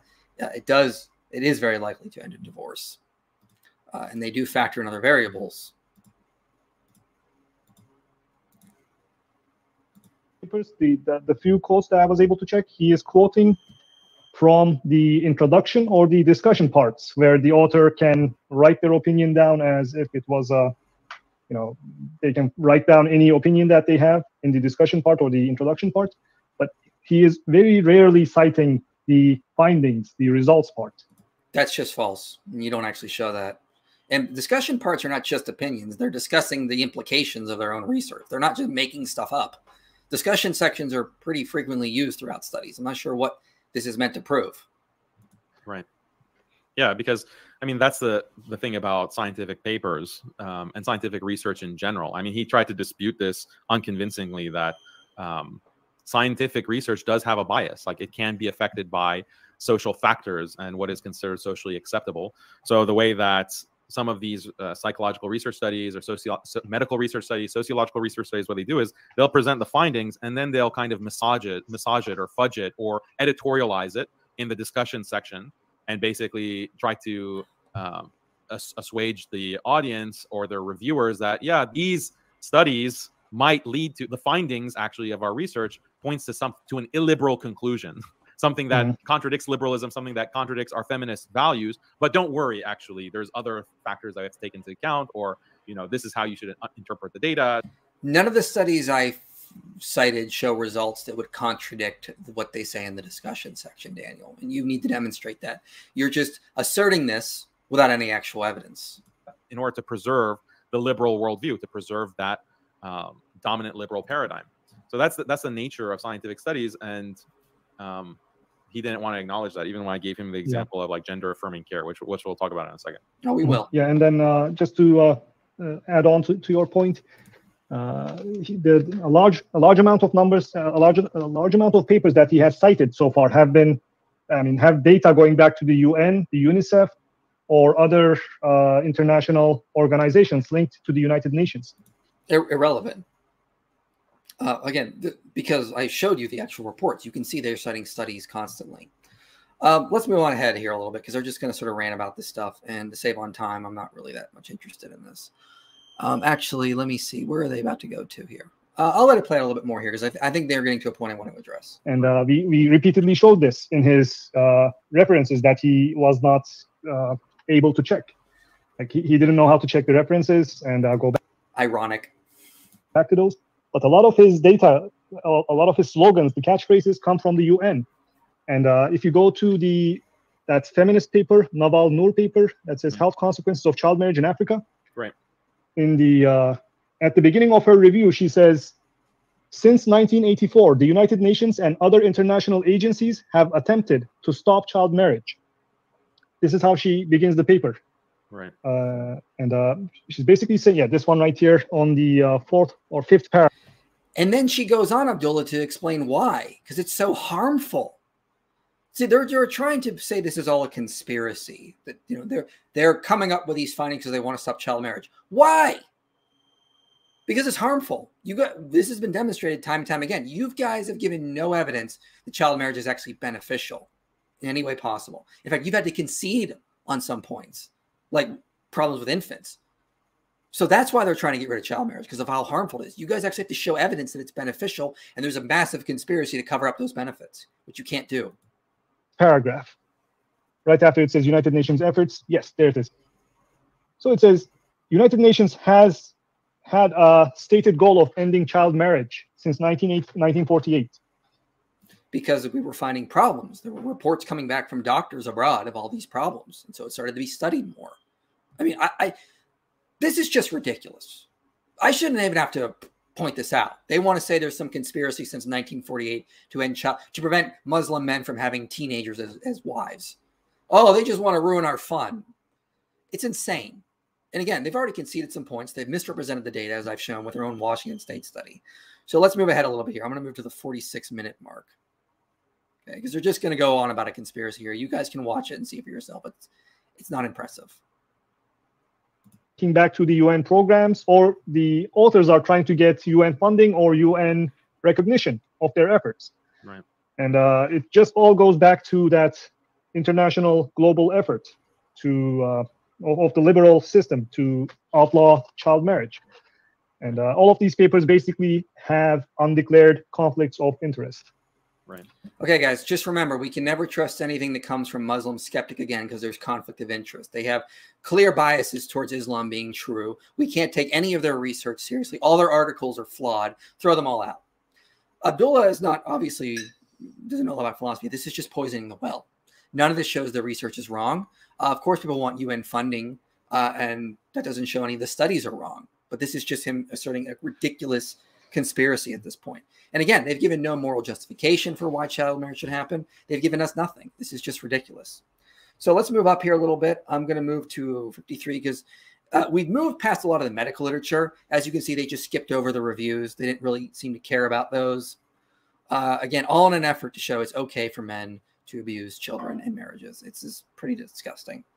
All sorts of problems that actually harm your overall society.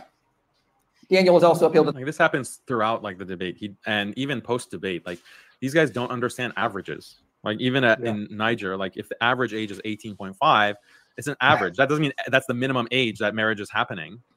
There are a percentage, like depending on the distribution, there's going to be a percentage that is under that average age that are getting married. The debate is about what is acceptable, like what is considered acceptable to society. And in all these other countries, it's acceptable. It's only when industrialization happens and you adopt these liberal norms and these feminist norms, and your society goes through that upheaval of industrialization and development, that those ages start moving up. Notice you go through all that development, industrialization, you get the medical technology to start helping more teen pregnancies. He rejects that kind of stuff. He doesn't want that, as we've established. But no, Daniel, the point of me citing the average age is to show that there is a tendency to keep showing that most people want girls to wait much more. When you start getting down below like 17, 16, this is like a bell curve thing. Most are gravitating towards these average ages in their country. And again, you're going to have far less around 15, 16, 14 because of the problems that happen. I don't think he realizes the issue here and why this doesn't really support his case, because he wants to argue that it's perfectly normal outside of industrialization and Western society for child marriage to happen just regularly. And that's not the case. A lot of these countries, and in the past, they were moving more towards older ages for girls. Let's get to his, let's get to the past studies, because now Daniel's going to start citing some papers here. So I'm going to go to 5610. Because this is going to be quite funny when I started pointing out in the past that Even in the past, people were marrying in late teens. Girls were being married off in late teens, early 20s. Was a child bride, I will contest that. Even medical experts before the So let's go to this. So the Michael Satlow reference that he cites is from 2001. And so this is like an old source. There's more recent archaeological data that contradicts this statement that he makes, or this claim that he makes. Okay, so the book is from the early 2000s. He says that's an old source. It's ironic because later Daniel's going to cite a paper from 1995. He's going to claim is legit. So ironic, Daniel. It's only an old source when it's inconvenient for you. So let me just share this screen. Yeah. So there's an article by David Feinsey, I think is the way you pronounce it. It's from 2022. He's also using archaeological data. So it's an article called Wedding Bells in Galilee, Biblical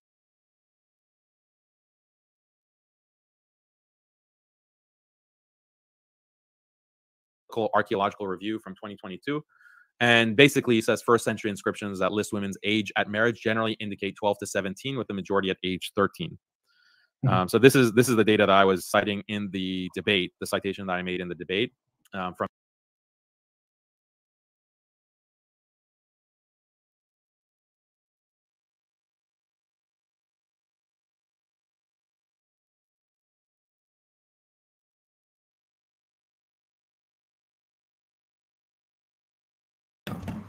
Sorry, muted. So yeah, only I could read this actual article from Feinsey here. If only I could read it. It's not like I don't subscribe to Biblical Archaeology Review and get it monthly. So let's pull this up. I got it right here. I actually went and got the actual article for you guys, so you guys can see what Feinsey says. So this is his quote that allegedly debunks Satlow. Okay, this article, just a magazine article, is what Daniel's going to debunk Satlow. That's what he's going to, a magazine article. Here's the quote. There is also artifact and textual evidence of age at marriage for Jewish girls in the 1st century CE. Woman's tombstone, one, for example, might indicate how old she was when she was married. Investigations of sources show that most Jewish girls marry between the ages of 12 and 17, with a greater number marrying at 13. No source. No source. He just makes this claim. Sources are just texts. Doesn't make any claim. Now, how did this refute Michael Satlow's work? It doesn't. It's just a baseless claim. Satlow goes through and shows that girls were marrying this young in Babylon. But in Palestine, they were marrying at much later ages, like mid-teens at the earliest. So 15, 16, but mostly late teens, early 20s. So this is Daniel's alleged source on archaeological data that refutes me. Okay, it obviously doesn't. Let's go to another source I have available here from Imram Troper. Let's see, historical marriages. Here we go. Yeah. I'll pull this up now. So, children in childhood in the light of demographics, the late Jewish family, late antiquity. So, again, this is comparable to what Satlow shows.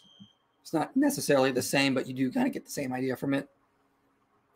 Let me scroll down here.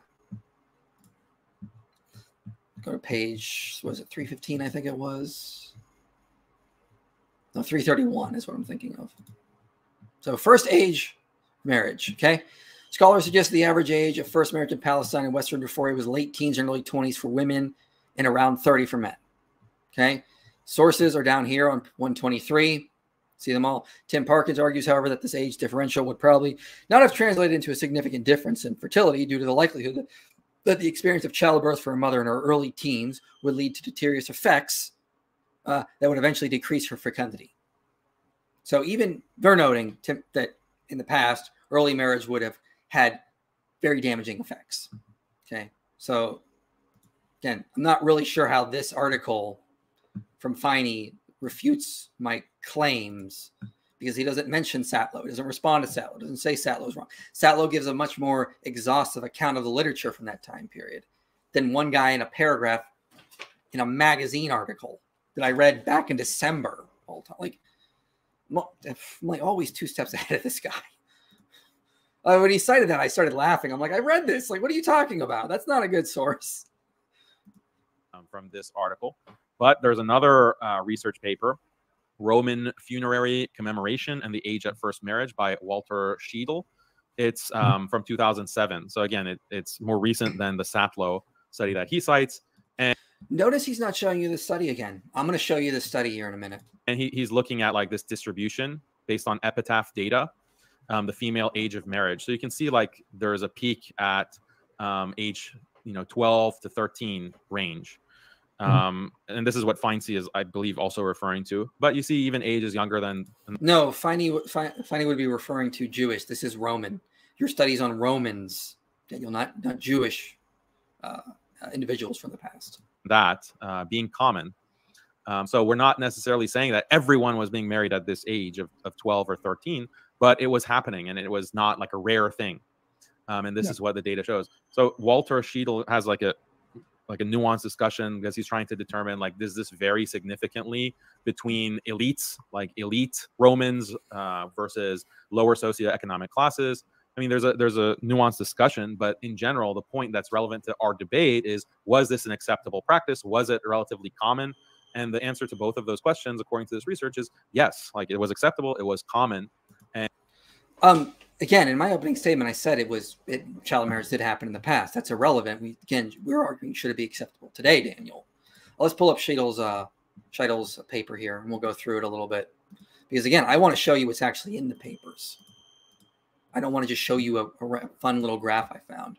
Okay, so here it is. You guys can see it for yourselves. Here is the graph he's using. This is on elites of sample size of 27.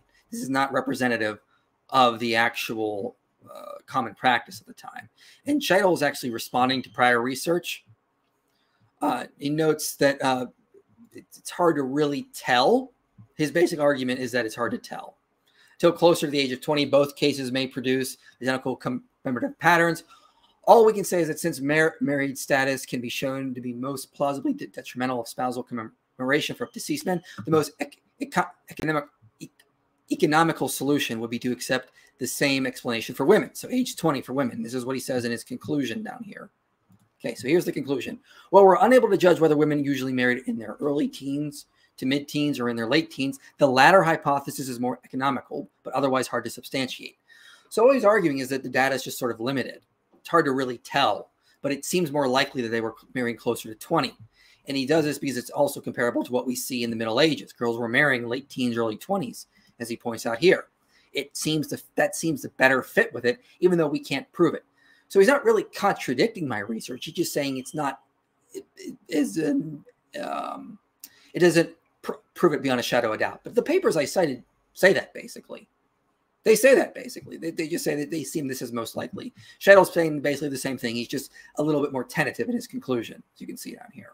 So my point with bringing up all this research is to show that Daniel was wrong when he says that before modern Westernism and feminism, most girls were being married off early teens. It's just not the case. Most were moving more towards what the modern standard is, late teens. Okay, the idea that girls should be marrying after 18 is not arbitrary and was just decided by Western powers. This comes from generations of humans constantly moving more towards these ages. This is why I went over Ken Phillips' book, and I basically pointed that out. So we're going to move up a little bit more here because, again, at this point, we've covered a lot of the medical literature. A lot of what they do is just sort of rambling, not really relevant. I want to cover more important things. So let's move up to 203 is the next time marker I've written down here.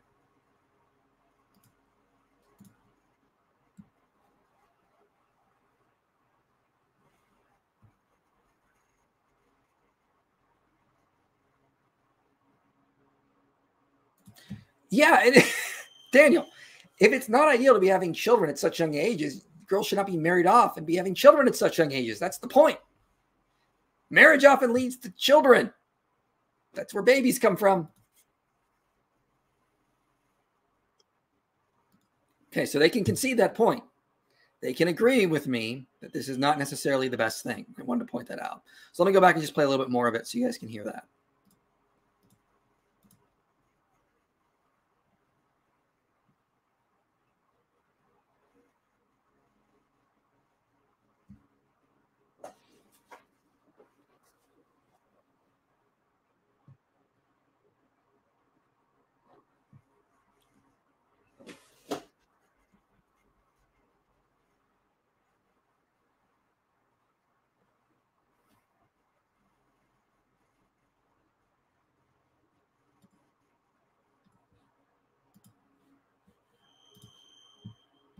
Sorry, I'm having technical issues here. Didn't do its thing. All right, there we go. Sorry about that. I'll try to cut that out in the post. I want to go back here and I'll just play this for you again. So 203:24. Okay, they're talking about people in the past. At a younger age, then the child is going to be weaker. So that doesn't mean that it's unacceptable or it's a moral violation. But he is taking their description of you'll have weaker children. It's, you know, it's not the ideal age. He's taking that as a prescription that no, you should not. It's unacceptable to reproduce or get married at that age. So this is nothing in these quotes that he's citing actually refers to marriage. Like Soranus is not talking about marriage. Albertus is not talking about marriage. They're just talking about the physicality of childbirth and what is or is not ideal. And like we said earlier, we can concede that point. Mm-hmm. Okay, they can concede that even ancient authors understood there were problems if women are having children too young. So why would we want them married off when typically in marriages, especially in the past, people were married off to have children? In Soranus of Ephesus, Giles of Rome, Albertus Magnus is saying this is not good. Girls should not be married and be expected to have children so soon. If they're conceding that point, they're recognizing that even people before Muhammad, like Soranus, recognize there were problems with trying to expect girls to have marriage so young. Okay, so again, most people understood this. Why would you argue in favor of child marriage and that it's okay to sleep with a 9-year-old, expect her to have children at such young ages? This is ridiculous. Let's move up to the section on ethics. Okay, so if they're conceding this point, I'm not going to focus too much on it. I'm going to move up to the 27 mark here. Oh, they do cover a video here. I'm going to skip over this that I addressed recently. So if you guys want to see this response to this, I'll show you. We covered and we just addressed this whole thing on here, as you can see. So if you guys want to go to Trinity Radio, we completely addressed this in a recent hangout on Friday, and we addressed everything regarding Numbers 31 and Ezekiel 16. To save time, I'm not going to redo it here, but you can see that there. So again, bad understandings of the biblical text as well. Let's move up to 217 past this part. Let me put this back up here for you guys. This kind of virtue ethics of Mike Jones. So this is something that we find from modernists. Like I'm going to go back a little bit. He's claiming virtue ethics comes from Enlightenment thinkers, as you'll see here. And instead of addressing the clear contradiction. So go check out Quran and Bible blog for more. Check out my response on Trinity Radio. I also want to address the this kind of virtue ethics of Mike Jones. So this is something that we find from modernists like Jones, but he's not the source of this kind of reformism, basically, of Christian morality. What Mike Jones is saying is that, no, what Jesus taught is principles. What Jesus taught was love thy neighbor. And then our ethic is based on those principles. When you apply love thy neighbor, you know that minor marriage is wrong. You know that, murder and theft are wrong. It's just one principle, and then all of the rest of Christianity follows. Unlike in Islam, Islamic morality, you have to have God tell you, do this, do that. You have to have God and the Prophet ﷺ give you very specific instructions about like how to cleanse yourself, ritual purity, all of these things. You need God to tell you that explicitly in clear-cut terms, because you're not morally advanced as Christians, where Christians, they are given a very clear principle, and there are very clear virtues that they're supposed to cultivate, and then they will, practice a godly way of life. Whereas Muslims, you have to handhold and you have to tell them very clearly, do this, don't do that. You have to tell Muslims 2.5% zakat, charity, as obligatory. Whereas with Christians, you just give a general principle, love thy neighbor, and Christians are going to just give so much of their money in charity. That's the difference between Muslims and Christians, and the difference between Islamic morality and Christian morality. What Mike Jones doesn't know, or what he doesn't want to acknowledge, is that this kind of attitude towards Christian morality is a very modern concept. It's a modern innovation. And you can find the roots of this innovation in the statements of, for example, John Locke. So in an essay concerning human understanding, This is what John Locke says. There are fundamental truths which lie at the bottom, the basis upon which a great many others rest, and in which they have their consistency. There are teeming truths, rich in store, with which they furnish the mind, and like the lights of heaven, are not only beautiful and entertaining in themselves, but give light and evidence to other things that without them could not be seen or known. Our Savior's great rule that we should love our neighbors as ourselves is such a fundamental truth for the regulating of human society that I think that by that alone, one might without difficulty determine all the cases and doubts in social morality. Truths such as this we should endeavor to find out and store our minds with. So some of you Christians are probably laughing at this point because you know what the New Testament says, don't you? John Locke is saying that, like then all basically, everything is basically under the idea of love thy neighbor as thyself. What does the Bible actually say? For all the law is fulfilled in one word: you shall love thy neighbor as yourself.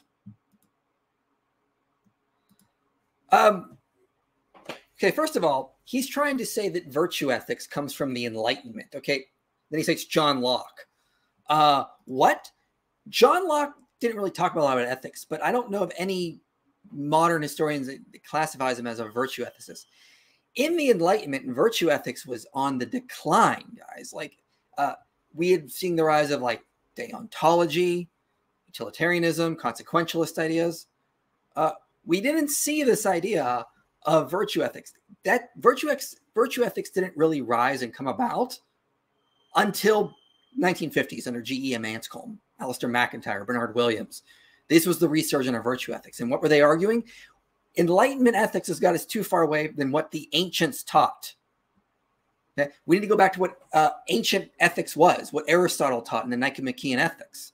Paul quotes Aristotle later in Galatians 5 when he says, against such things there is no law.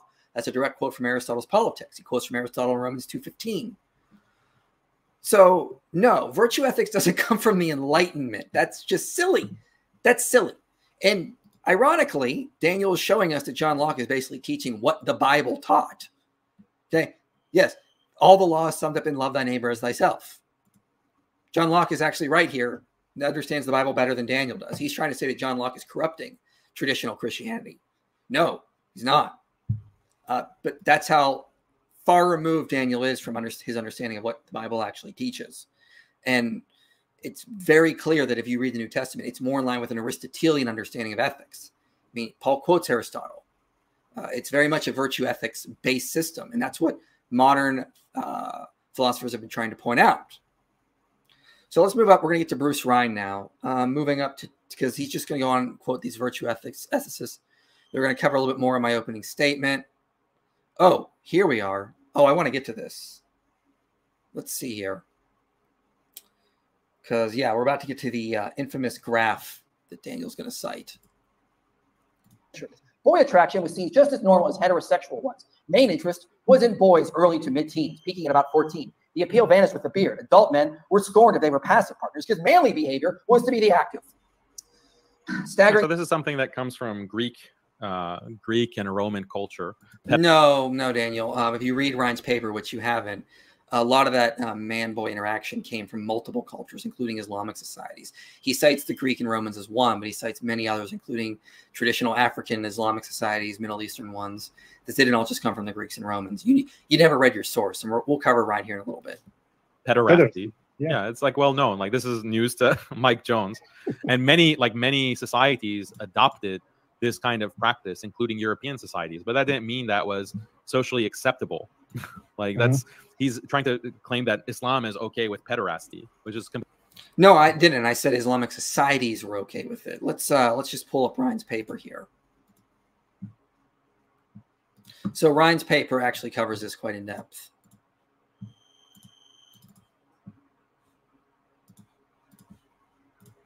So hard to switch between windows when I'm doing StreamYard. But here we go. Okay, so this is Daniel's paper he's been citing for years. He claims that it was quite pervasive, normal in Islamic societies here. This has been pointed out to him recently by some people on Twitter who did some threads. As you can see here, it was very normal in Islamic societies. Even though it was not permissible under Islamic law, which Ryan knows, it still happened. They still allowed for it quite constantly. And then it ended with Western abhorrence to it. So that's when it ended. It's completely false. Like, this is completely false. And that's not even what Bruce Rind is claiming. He's just talking about certain practices existing in these cultures, in Middle Eastern cultures. And he looks at Asian, Southeast Asian cultures, African, and European. Like, he does a survey. But the thing is that Rind, just because I've cited one aspect of Rind's work, that doesn't mean that I agree with everything that Rind has said. And my argument regarding Daniel, the problem is you've cited Rind, and you've cited Rind, and you don't agree with any of his conclusions. None of the conclusions Rind's come to are conclusions you have. So when I put you in this trilemma, and I said, you either have not read Rind, you're lying about it, or you agree with his conclusion that it's perfectly normal for men to have interactions with boys, and you secretly desire that. That's the trilemma you're in, because none of Rind's conclusions align with yours. You're still stuck in this trilemma. Let's again pull back up the paper here. Rind never, ever agrees with Daniel that A, child marriage should be allowed, that girls do not suffer from any problems when they're suffering from interactions with older men or with men in general. So again, let's go to his, let's go up here a little bit. I'm going to page 7. So here's what Rind says. Child sexual abuse researchers have repeatedly maintained that hemophilic interactions are innately and intensely harmful for the younger person. What does he cite? He cites his own research from 1998 on this. I recently tweeted about this to show Daniel. We can go to the 1998 study and show that it's harmful. So here's the tweet I put up here. Okay, Daniel claims that there's no harm here. But again, look at Rind's 1980 meta-analysis. In general, the findings from the current review suggest that socio-legal definitions of CSA, child sexual abuse, have more scientific validity in the case of female children and adolescents than for male children and adolescents, given the higher rate of unwanted negative experiences for women. So Daniel's just wrong. Rind never agrees with any of Daniel's conclusions. So why has he been citing him? Why has Daniel been citing Rind for so long when he doesn't agree with any of his conclusions? If we go back to the later study that Daniel's been citing on hebephilia, again, child sexual abuse has maintained that hemophilic interactions are innately and intently harmful for the younger person. Okay, let's go to his conclusions here now. Okay, in his conclusions, he says he hopes this provides direction for psychiatry, helping those with hemophilic impulses to control their behavior. He even says you can't take his research and use it to argue that it should be practiced or that it's okay. That's a naturalistic or a relativistic fallacy. You can't use his research to argue that. So the problem with Daniel citing Rind for so many years is that Rind doesn't agree with any of Daniel's conclusions. The only conclusion that you can really get from Rind is that, and again, Rind is an outlier in this. He does not represent the mainstream psychiatry. But the only conclusion you get from him is that man-boy interaction is not as harmful as people think it is. That's it. That's it. So for him citing Rind all these years shows he has not read his research. My guess is Daniel just read the abstracts of these papers and assumed he knew what they meant, but he didn't actually go into detail into studying them. So that's the problem with Rind and him citing him. He can't cite Rind because Rind doesn't agree with any of his conclusions. And that's why he still is in this trilemma. Does Daniel agree with Rind that, yeah, man-boy interaction is perfectly normal? Is he lying about it, or did he not read the papers? My guess is he just never read the papers. He only looked at the abstracts. Minor marriage don't depend on everything that Rind has claimed about anything.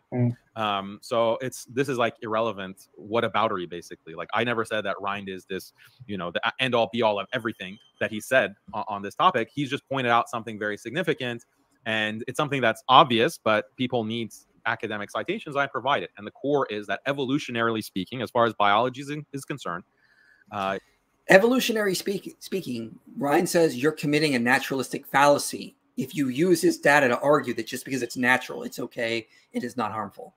He says it's harmful, especially to girls. And again, he's still an outlier.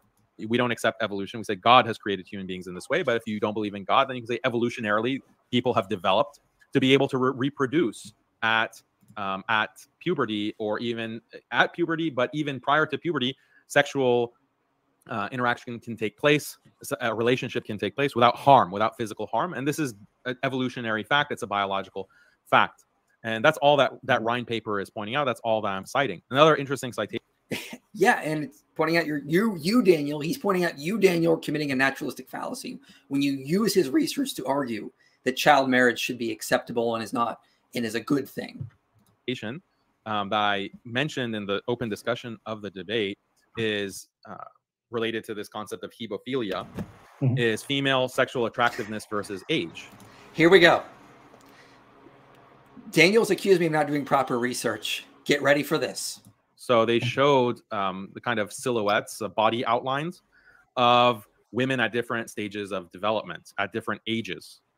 And then they asked men, and they kind of did, like they hooked them up basically to different monitors to gauge the physiological reaction so even if they lied about it, they like your body doesn't lie basically, what you're attracted to. So they combined like the biological reading or the physiological readings with the actual question, like, okay, what do you find attractive? So they're showing these silhouettes of women at different stages of development without specifying an age. So there's no number. And then the men have to grade, okay, what do you find more or less attractive? Wow, guys, he really did his research. He's telling you all the things the study said, didn't he? This is clearly what that study that's cited on the screen says, right? Right, Daniel? You read it, didn't you? And you can see like starting from age 9, 10, 11, 12, 13 is the peak in terms of what these men who are surveyed in the study, sexual arousal and arousability to pedophilic stimuli in a community sample of normal men. So these are not like people who are suffering from other kinds of psychiatric issues. And this is what they find attractive. So, I mean, people, if you consciously ask them, you know, what do you find attractive? What age? Because of social stigma and because of different modern norms, they're not going to necessarily give you a honest or truthful answer. Or they might consciously not think that that's what they're attracted to. But if you show them a picture and you don't tell them what the age is, then they will find it attractive and their body will react to it. Yeah. So that's all considered pedophilia. That's all considered. Okay, let's stop here. Daniel has claimed this study on the screen shows this graph that men are most attracted to 14, 15 age region. Daniel did not read this study. I don't even think Daniel looked at this study. Daniel found this graph online, and he assumed that is what the study actually showed. Let's start to go through this. So if you just search for the graph, here's what you find. This graph has been thrown around a lot. Here it is on Reddit. Okay. Here it is. Here you can see the graph is being used here. I've seen it on Twitter. Sometimes you can find the graph. Oh, that's a different graph. But sometimes you can find the graph without it. So here is the graph, as you guys can see, without the citation. Just the graph. No citation. And sometimes you can see it with the citation. It really depends. That graph is not in the paper, ladies and gentlemen.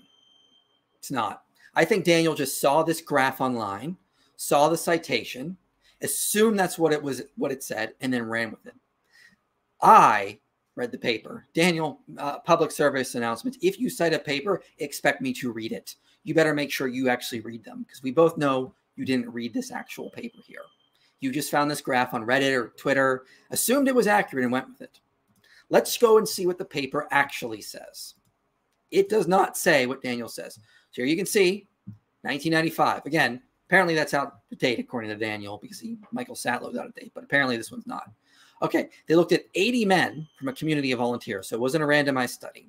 They hooked them up to certain parameters to, they hooked their male member parts up to an apparatus to measure arousal, basically, as they showed them different pictures, but they also played audio devices. A quick scroll through this shows, you can see the graph is not in the paper at all. Here's a graph from it, contrast between child-adult, different consensual, non-consensual situations, what would arouse them or not. You can see child is much lower than adult arousal. Again, other graphs. The graph Daniel's citing is not in the paper, ladies and gentlemen, as I told you. It's not in there. Daniel did not read this paper. What they did is they hooked men up, and they basically tested their arousal for attraction to children or adult women. They didn't do these ages. They didn't go like 12, 13, 14, 15. They didn't do that. They just divided them into the two groups. Let me read from the actual paper to show you what they said. Okay, so they noted that, for example, self-reported female pedo interest had actually low non-statistical response right there. And with that, when it was self-reported, when we get into the actual implications, here's what they say. The slide and audio tape data combined suggest that most normal men are not sexually aroused by nude female children per se, but that some men who report no pedophilic activity are aroused when a female child is depicted as enjoying sexual activity with an adult male. Okay? Thus, arousal of pedophilic stimuli may motivate some, but not all. So those that were actually aroused by children were the minority, is what they say. They weren't the standard. Daniel, again, as I said, all he did was find this graph online, assume that the graph was right, because I found the graph too without looking. He assumed this was right, assumed this was the source, and said, "Oh yeah, you know, this is what this paper shows." It doesn't show this. That this research is not even anywhere in that paper. So Daniel did not even do any research. He probably didn't even look at this paper. This is pathetic research. But this is what he's using to try to justify minor marriage. They went through this whole thing. They said, no, there's no birth complications with young girls having children, which is false, as we've demonstrated. Oh, and most men are actually attracted to young girls. Therefore, he's basically sending out a signal to all these perverted, sadistic men. It's okay to go out and abuse children that are 14, 15, because it's perfectly normal and doesn't cause harm. And he's getting there with deceit, gaslighting, manipulating the data. Guys, this is pure evil. You're using these dishonest, evil tactics to arrive at a conclusion which is going to cause harm to children.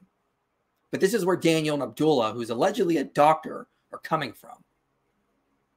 And I'm not going to stand for this. This is pure evil, and we need to expose it. Disgusting and beyond. It's beyond acceptable. Let's move on, though. If I keep going, I'm just going to get angrier that they were actually advocating this for children. But here's Daniel's amazing graph that he found on what, Reddit or something? Who knows where he got this from? Let me check my next time marker here. Where are we at in this? Okay, we're at 2:40. We've addressed Rind. Let's move ahead. We're going to talk a little bit more about Rind. And then I'm going to move to probably closer to the end here. Islam for the days before Western influence, when big strapping Muslim men could write gay erotic poetry about boys. I just want to say, but again, what an idiot. Like, what's the trilemma? Like, the trilemma is very easy to get out of this supposed trilemma. Like, I don't agree with everything that Bruce Rind says or all of his conclusions. Yeah. So what? Like, and Daniel, you don't agree with any of Rind's conclusions. That's why you're still in the trilemma. Rind never agrees with your conclusion that the sexual interaction with girls, according to his own 1998 meta-analysis, is not harmful. He says that it does lead to harm in what he has found. It's only with the boys or the men that it's not harmful. So this is the problem. This is why you're in the trilemma still. You don't cite Rind and show me what conclusions you actually agree with on him. You don't agree with any of his conclusions. And again, as I've noted, Rind is an outlier. Let me again pull up another paper here to show you this. I want to go to, let's go here because this is the study here. Okay, so here's the actual. This is an umbrella study. It includes Rind. I can show you that it includes Rind. See, here, 49. It includes Rind right in there. Their conclusion is looking at 19, I believe it's 19 meta-analyses, that this is harmful. So the findings show that it is definitely harmful and all sorts of psychiatric issues when there is sexual intercourse with a minor. That needs to be rejected because it causes harm, looking at over 559 primary studies covering 28 outcomes. Some of the outcomes were not as robust, but some of the outcomes definitely were. Rind is an outlier. So even if we just go on what Rind says, though, Daniel doesn't agree with any of his conclusions. So it shows you how little, again, like with Daniel's graph about the 1995 study, he didn't read it. He's not read Rind's papers. He's read the abstracts. But as far as I'm aware, I have no evidence. I've seen no evidence Daniel is actually aware of Rind's actual findings. So let's see, we're at 2740. Okay, I'm going to move to the end now because a lot of this stuff has already been addressed. They just sort of repeat a lot of the same arguments. And I want to get you to the point where they kind of say something they shouldn't. Daniel stops Abdullah at one point here. We'll get to that. Oh, they're talking about the gender affirming care. Let's cover this for sure. Yeah, this is not necessarily the best thing to go for. No, okay. So medical experts, he's constantly appealing to their expertise. Like, look at what the medical experts are saying today. Okay, Daniel, you literally claim you have a doctor on there and you're appealing to his expertise, but apparently when I do it, it's wrong. It's quite a double standard you got going there, buddy. Yeah. So gender affirming care and young people. This is from the Office of Population Affairs, which is under the Department of Health within the federal government. What is gender affirming care? Gender affirming care is a supportive form of healthcare. It consists of an array of services that may include medical, surgical, mental health, and non-medical services for transgender and non-binary people. For transgender and non-binary children and adolescents, early gender affirming care is crucial to overall health and well-being, as it allows the child or adolescent to focus on social transitions and can increase their confidence while navigating the healthcare system. So this is what the medical experts, as authorized by the federal government, are saying currently. You also have The Lancet, one of the top medical journals in the world. Gender affirming care is needed for transgender children. You can go, and this is from June 2018. You can go read all of the data and empirical evidence that they cite to support that. You also have the New England Journal of Medicine, criminalization of gender affirming care interfering with essential treatment for transgender children and adolescents. So this is what the medical experts at the top of medical science today, at the cutting edge, are saying. So according to Mike Jones, we need to follow this kind of medical advice. We need to follow. Okay. This is bad. Let's go to some more research here to show that he's misrepresenting the research. Okay. Here's an article. Gender dysphoria is rising, and so is professional disagreement. Some professionals disagree on the treatment of gender dysphoria in young people. From News Medical. So no, this is not the consensus among experts that children need gender-confirming care. We know what the consensus of experts is, though, that child marriage is harmful and should be abolished worldwide. Except for apparently this guy that Daniel found on his channel who won't even tell us his credentials, his last name, or anything about him. And also gets the research on puberty wildly wrong. But yeah, this is comparing apples to oranges. Gender-confirming care is a very new thing. It's understudied, unlike child marriage. There's no consensus on it, unlike consensus on child marriage. So just because you can find some studies that say that we need to have gender affirming care, that doesn't mean all professionals disagree. And even a Christian came in later and pointed this out to them. So yeah, this is a ridiculous argument here. I have no clue how he thinks this is an actual point to bring up. It's not a good comparison. So I'm going to go back in and we're going to listen to one last section of all this, and then I will respond, and then we'll close this out. And we'll get it all done under 3 hours, which is pretty good. You know, and you grew up and became tall and arrived at full adornment. Your breasts were formed. Okay, again, according to the midwifery and women's health nurse practitioner, that does not happen until 17 when the breasts have been fully formed in a girl. And scholars like Robert Alter, Mark Brucker. Go ahead, you were laughing. Simply false. Simply false. You know, let me pull up the numbers. Where is it? There is observable breast development as early as ages 6 and 7 in some girls. In some girls, there is observable breast development. Okay. I'm pointing out when breast development is complete, sir. Let's pull that up. Let me see. Do I want to let him finish his thought here? No, let's just tender stages start at 6 or 7. And this is like not a pathological 1 in a million cases. These are 1 or 2% start as early as those ages.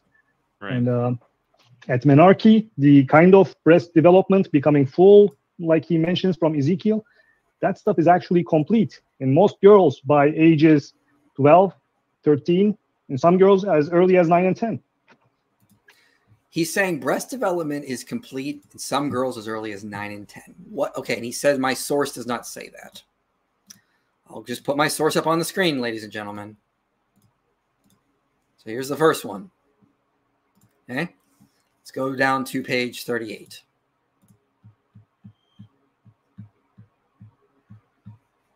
Okay, right here.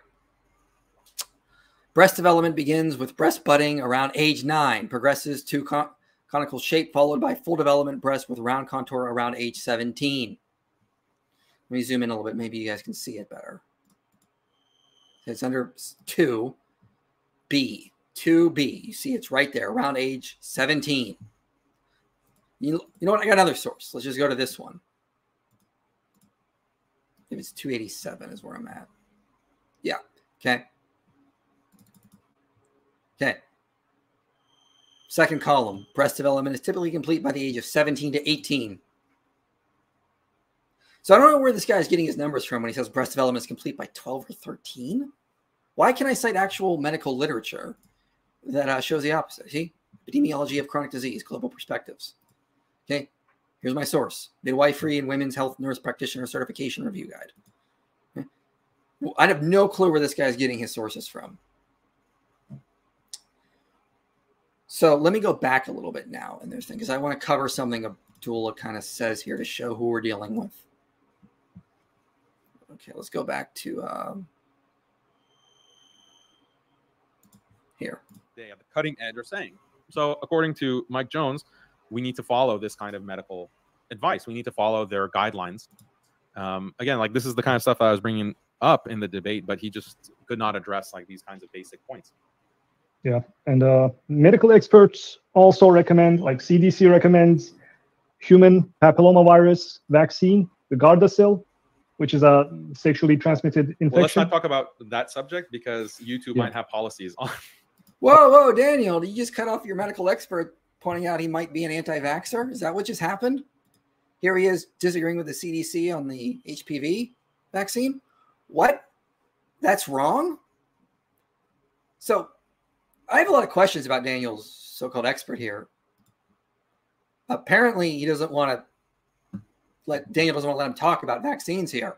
Is he going against what 99.999% of doctors say about vaccines? Oh, on talking about certain medications. No, I am. Yeah, true. I said the bad word.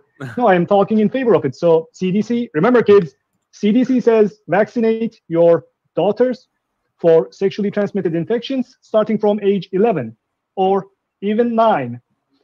Yeah. CDC is we have to follow everything the CDC says. And please follow them.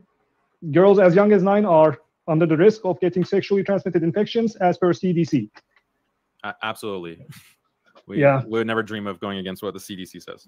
Okay.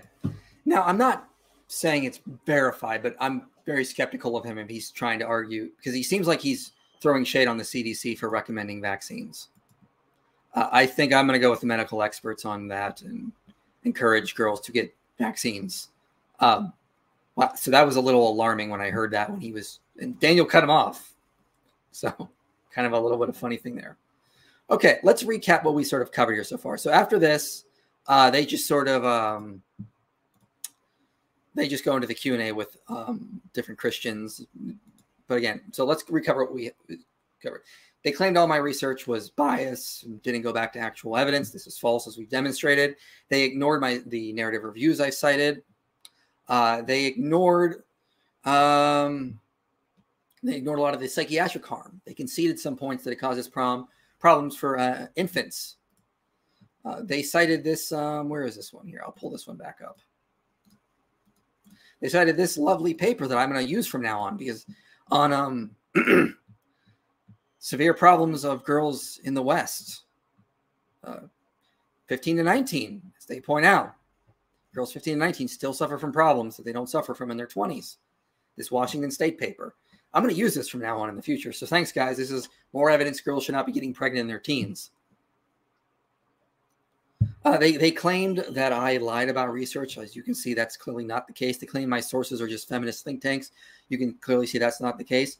They misrepresented the research quite often. Daniel decided that it would be good to put up this lovely graph as if it's evidence of something. It's not. This is all fake. This is not what the actual paper says. A lot of issues. Daniel thinks virtue ethics comes from the Enlightenment, which is just false. They got a little racist with Ethiopians, which is really depressing as well, and said that somehow the girls, because they were married to Christians, meant they were suicidal, even though the study says it comes from child marriage. I mean, yeah, this is what we got from them, and this is what they're using to try to justify child marriage. A lot of problems they came across, and as you can see, this was pretty easy to show. They're very unfamiliar with the research on this. They made numerous problems. I mean, but this is what they're putting up. This is what the levels they're going to. They want to try to justify child marriage. Grown men harming girls, putting them in situations where they're going to be taken out of school, they're going to lack education, they're going to lack power, in these relationships for negotiating purposes. They're going to be abused. They're going to be expected to have children. They're not going to be able to fully mentally develop. I mean, and they're using deceit, lies, gaslighting, insults to get to this point. This is pure evil. And notice how in none of this, they talked about boys, because this was one of Daniel's big arguments, is that children are so sexually frustrated, they need to be married off. But Daniel's a promoter of hypergamy. He thinks that girls want to marry up constantly. And there's some research on that contradicts him on there. But the whole discussion thus far has been about girls being able to marry young. What about boys? It doesn't make any sense. So a lot of problems here with the whole research, and I hope this was helpful. I don't want to see Daniel using this as evidence it's okay for child marriage. And that's why I did this response, because it will do harm to multiple children. It needs to be combated as much as we possibly can.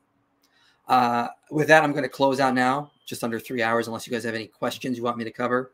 But for the most part, it's very clear that Daniel has failed to give any evidence child marriage is not harmful, that it's actually good, it's actually beneficial. He had to concede on certain points. They ignored all the psychiatric issues. And even the research they tried to combat, they didn't do a good job on. It was very easy to use their own studies against them.